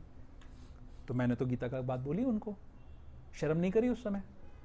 मतलब मैं आपको ये कह रहा हूँ कि आपको स्थिति को देखकर, अगर कोई व्यक्ति आपसे डायरेक्टली इस प्रश्न को पूछ रहा है या आपके सामने बात चल रही है, तो आप क्लैरिफाई कर सकते हो, उनको बाद में बता सकते हो कि देखो आपको ऐसे नहीं ऐसे समझना चाहिए, आपके मन की चित्त की शांति के लिए मैं आपको बता रहा हूँ या बता रही हूँ कि रियलिटी ये है। उन्होंने इतनी सिंसियरिटी से भजन किया तो बच गए। गीता का ये श्लोक देखो। नहीं तो बचने की डेफिनेशन क्या है? तुम्हारे पास रह के तो और सड़ना पड़ता। ऐसे लोग क्या करेंगे, क्या कर सकते हैं? वो बचा नहीं पाए ना उनको, तो क्या शक्ति है उनकी, उनके पास रहने का क्या फायदा है? मान लीजिए आप किसी ऐसे व्यक्ति से मिलवा दें मुझे, जो मृत्यु, जिसके पास जाने से मेरे को मृत्यु नहीं आएगी, चलो मैं चलता हूँ आपके साथ, जो मेरी रक्षा ही नहीं कर सकता, जो संसार में मुझे कुछ देने के काबिल ही नहीं है, उसके साथ मेरा क्या संबंध है? ठीक है, और कोई प्रश्न है? अभी आप जैसे किसी क्वेश्चन में आंसर एक्सप्लेनेशन में बता रहे थे कि जैसे प्रभुपाद जी बहुत ही डिटरमिन्ड तरीके से फॉरेन गए and there so many people, उनके डिटरमिनेशन को देख के वो भक्त बन गए। एंड सिमिलरली लाइक यदि मैं इसी गैदरिंग की बात करूँ तो हम भी आपके फेथ से ऑब्वियसली जितने आप डिटरमिन्ड हो उससे हम भी इन्फ्लुएंस होते हैं। There are so many XYZ leaders out there जो भी अपने अपने फेथ में डिटरमिन्ड है। जैसे हम डिटरमिन्ड हैं, वैसे जैसे कुछ जैनी हो या फिर कोई दूसरे बाबा हो जो जो भी वो सब लोग अपने अपने डिटरमिन अपने फेथ में रहते हैं और बहुत से लोग उनके डिटर्मिनेशन को देख के भी इन्फ्लुएंस होते हैं। तो फिर फ़र्क क्या है? फ़र्क क्या मतलब ऑब्वियसली कैसे बचें? कैसे बचें, वो कैसे बचेंगे? चलो प्रश्न ये है कि अगर जैसे हम लोग बोल रहे हैं प्रभुपाद जी के डिटर्मिनेशन को देखकर दूसरों को डिटर्मिनेशन आई, वैसे कई सारे ढोंगी भी हैं जो ठगी करता है। ठग भी तो डिटरमाइंड होता है, उसको देख के हमारा विश्वास ही तो जीत लेता है। इसीलिए ये गुरु साधु शास्त्र की प्रोसेस है। हमारी प्रोसेस में क्या है, आपको बोलते हैं चैंटिंग करो, आपको बोलते हैं आप रीडिंग करो, है ना। जब किताब में वही बात आप पढ़ोगे और चैंटिंग करोगे सिंसेरिटी के साथ में, तो आपको पता लगेगा कि रियलिटी क्या है। फिर आप प्रश्न उठाओगे, अगर कोई बात आपको गलत कही जा रही है तो आपको प्रश्न उठाने का मौका मिलेगा। हमारे लेक्चर के एंड में प्रश्न उत्तर होता है, जहाँ पर आप ये प्रश्न पूछ सकते हो। जहाँ ठगाई होती है वहाँ पर आपको प्रश्न पूछने से रोक दिया जाता है, वहाँ पे प्रश्न को अवॉइड किया जाता है। हम यहाँ पर आपके सामने बैठ कर कॉन्फिडेंस से बोलते हैं जो प्रश्न पूछना है पूछो, उसका जवाब देंगे। क्यों देंगे? क्योंकि अनंत कृष्ण ने अनंत गीता के अंदर से अनंत आंसर्स दे रखे हैं। कोई भी प्रश्न ऐसा नहीं है जिसका आंसर इसमें नहीं है, उसका आंसर हम आपको देंगे, परंपरा के आधार पर देंगे, और उसको आप रियलाइज भी कर सकते हो चैंटिंग के आधार पर। ये फ़र्क है। तो हमारी जो प्रोसेस है वो हमारी इसीलिए क्लासेस हैं, ये डिस्कोर्सिव लेक्चर्स नहीं हैं, ये क्लासेस हैं जहाँ पर हम सीखते हैं कुछ चीज़ें। तो आप अपने दिमाग, आपसे अपेक्षित है कि आप अपने दिमाग का इस्तेमाल करते रहेंगे और उसको इस्तेमाल करके पूछेंगे। आप लोग प्रश्न पूछते हो क्योंकि आपके दिमाग में आप थॉटफुल हो, राइट। तो वो थॉटफुलनेस से जो प्रश्न आता है वो पूछोगे, उसका आंसर मिलेगा। जहाँ आंसर नहीं मिलेगा, जहाँ गलत आंसर मिलेगा, आप पीछे हट जाओगे। हटना भी चाहिए, पीछे हट जाओ। जब आंसर सही नहीं मिल रहा तो पीछे हटो और उसको क्लैरिफाई करो, कंफर्म करो, ब्लाइंड फॉलोइंग मत करो। And one more thing, first से शायद 8 वाले श्लोक में आप बता रहे थे, आपने उस ओशो महाराज की उसका एक उदाहरण लिया। तो जिसमें वो बेसिकली आपको they ask you to indulge more in sense gratification, और उसके विपरीत जो हम जो प्रोसेस करते हैं उसमें basically you should withdraw from those sense gratifications. I read somewhere कि प्रवृत्ति और निवृत्ति मार्ग, is it something the same और हमारी जो प्रोसेस है कि अपनी इंद्रियों के विषयों से विड्रॉ करो और इंद्रियों को भगवान की सेवा में लगाओ, विषयों को भी भगवान की सेवा में लगाओ। सिर्फ विड्रॉ नहीं करना है, हम अपने इंद्रियों को डवटेल करते हैं। जैसे अगर अच्छा स्वाद है, जीवा को अच्छा स्वाद चाहिए, तो हम स्वादिष्ट भोजन भगवान को भोग लगा के पाते हैं। तो हम हर चीज़ को भगवान की सेवा में लगाते हैं। हमारा प्रिंसिपल है युक्त वैराग्य का। हम चीज़ों से आसक्त नहीं है, अटैच नहीं है, बट हर चीज़ जो हमारे पास आएगी उसको हम भगवान की सेवा में लगा सकते हैं। जो सिर्फ वैराग्य दिखाते हैं वो क्या करते हैं, हर चीज़ को रिजेक्ट करते हैं। हमारा वो प्रोसेस नहीं है, हम हर चीज़ को भगवान की सेवा में एंगेज करते हैं। तो हमारी जो जो चीज़ें हमारे को भगवान ने दी हैं, जिन जिन चीज़ों के लिए भगवान ने हमें ट्रस्टी बनाया है, उन सब को, हमारा परिवार, हमारा धन, हमारा घर, हमारी गाड़ी, हमारा लैपटॉप, हमारा हर चीज़ भगवान की सेवा में हम लगा सकते हैं और लगाना चाहिए। इसको कहते हैं युक्त वैराग्य। तो जो कुछ भी आ रहा है उसको भगवान की सेवा में लगा दो, ये हमारा प्रोसेस है। प्रवृत्ति और निवृत्ति का क्या मतलब होता है? कि सब कुछ छोड़ना और प्रवृत्ति में सब चीज़ों को, हाँ नहीं, मार्ग की जब बात होती है तो उसको भगवान की सेवा में लगाना, ये भी होता है। मुझे एग्जैक्टली अब टेक्निकली ध्यान नहीं है कि क्या इसके टर्म्स का मतलब है। मतलब वो शॉर्ट टर्म बेनिफिट और लॉन्ग टर्म बेनिफिट की जो हम बात करते हैं ना, हाँ, बट आप उसको सिंपल, मेरे को टर्म्स में कंफ्यूजन है, बट मैं आपको जो एसेंस है वो बता सकता हूँ। एसेंस क्या है कि हमें हमेशा, पहली बात तो जो हमें शॉर्ट टर्म ग्रेटिफिकेशन देते हैं वो कार्य नहीं करने, लॉन्ग टर्म भगवान का भजन के कार्य करने हैं। हर चीज़ को भगवान की सेवा में एंगेज करना है। हम हर चीज़ को रिजेक्ट नहीं करते हैं, कुछ भी हमारे पास हो हम उसको भगवान की सेवा में एंगेज करते हैं। इसको कहते हैं युक्त वैराग्य। ये हमारा प्रिंसिपल है, ठीक है, ओके। और किसी का कोई प्रश्न? ओके, तो अब हम एक भजन गाएंगे और एक माला करेंगे। तो अच्छा हाँ, आज तो दामोदर आश्रम होगा, तो पहले हम माला कर लें।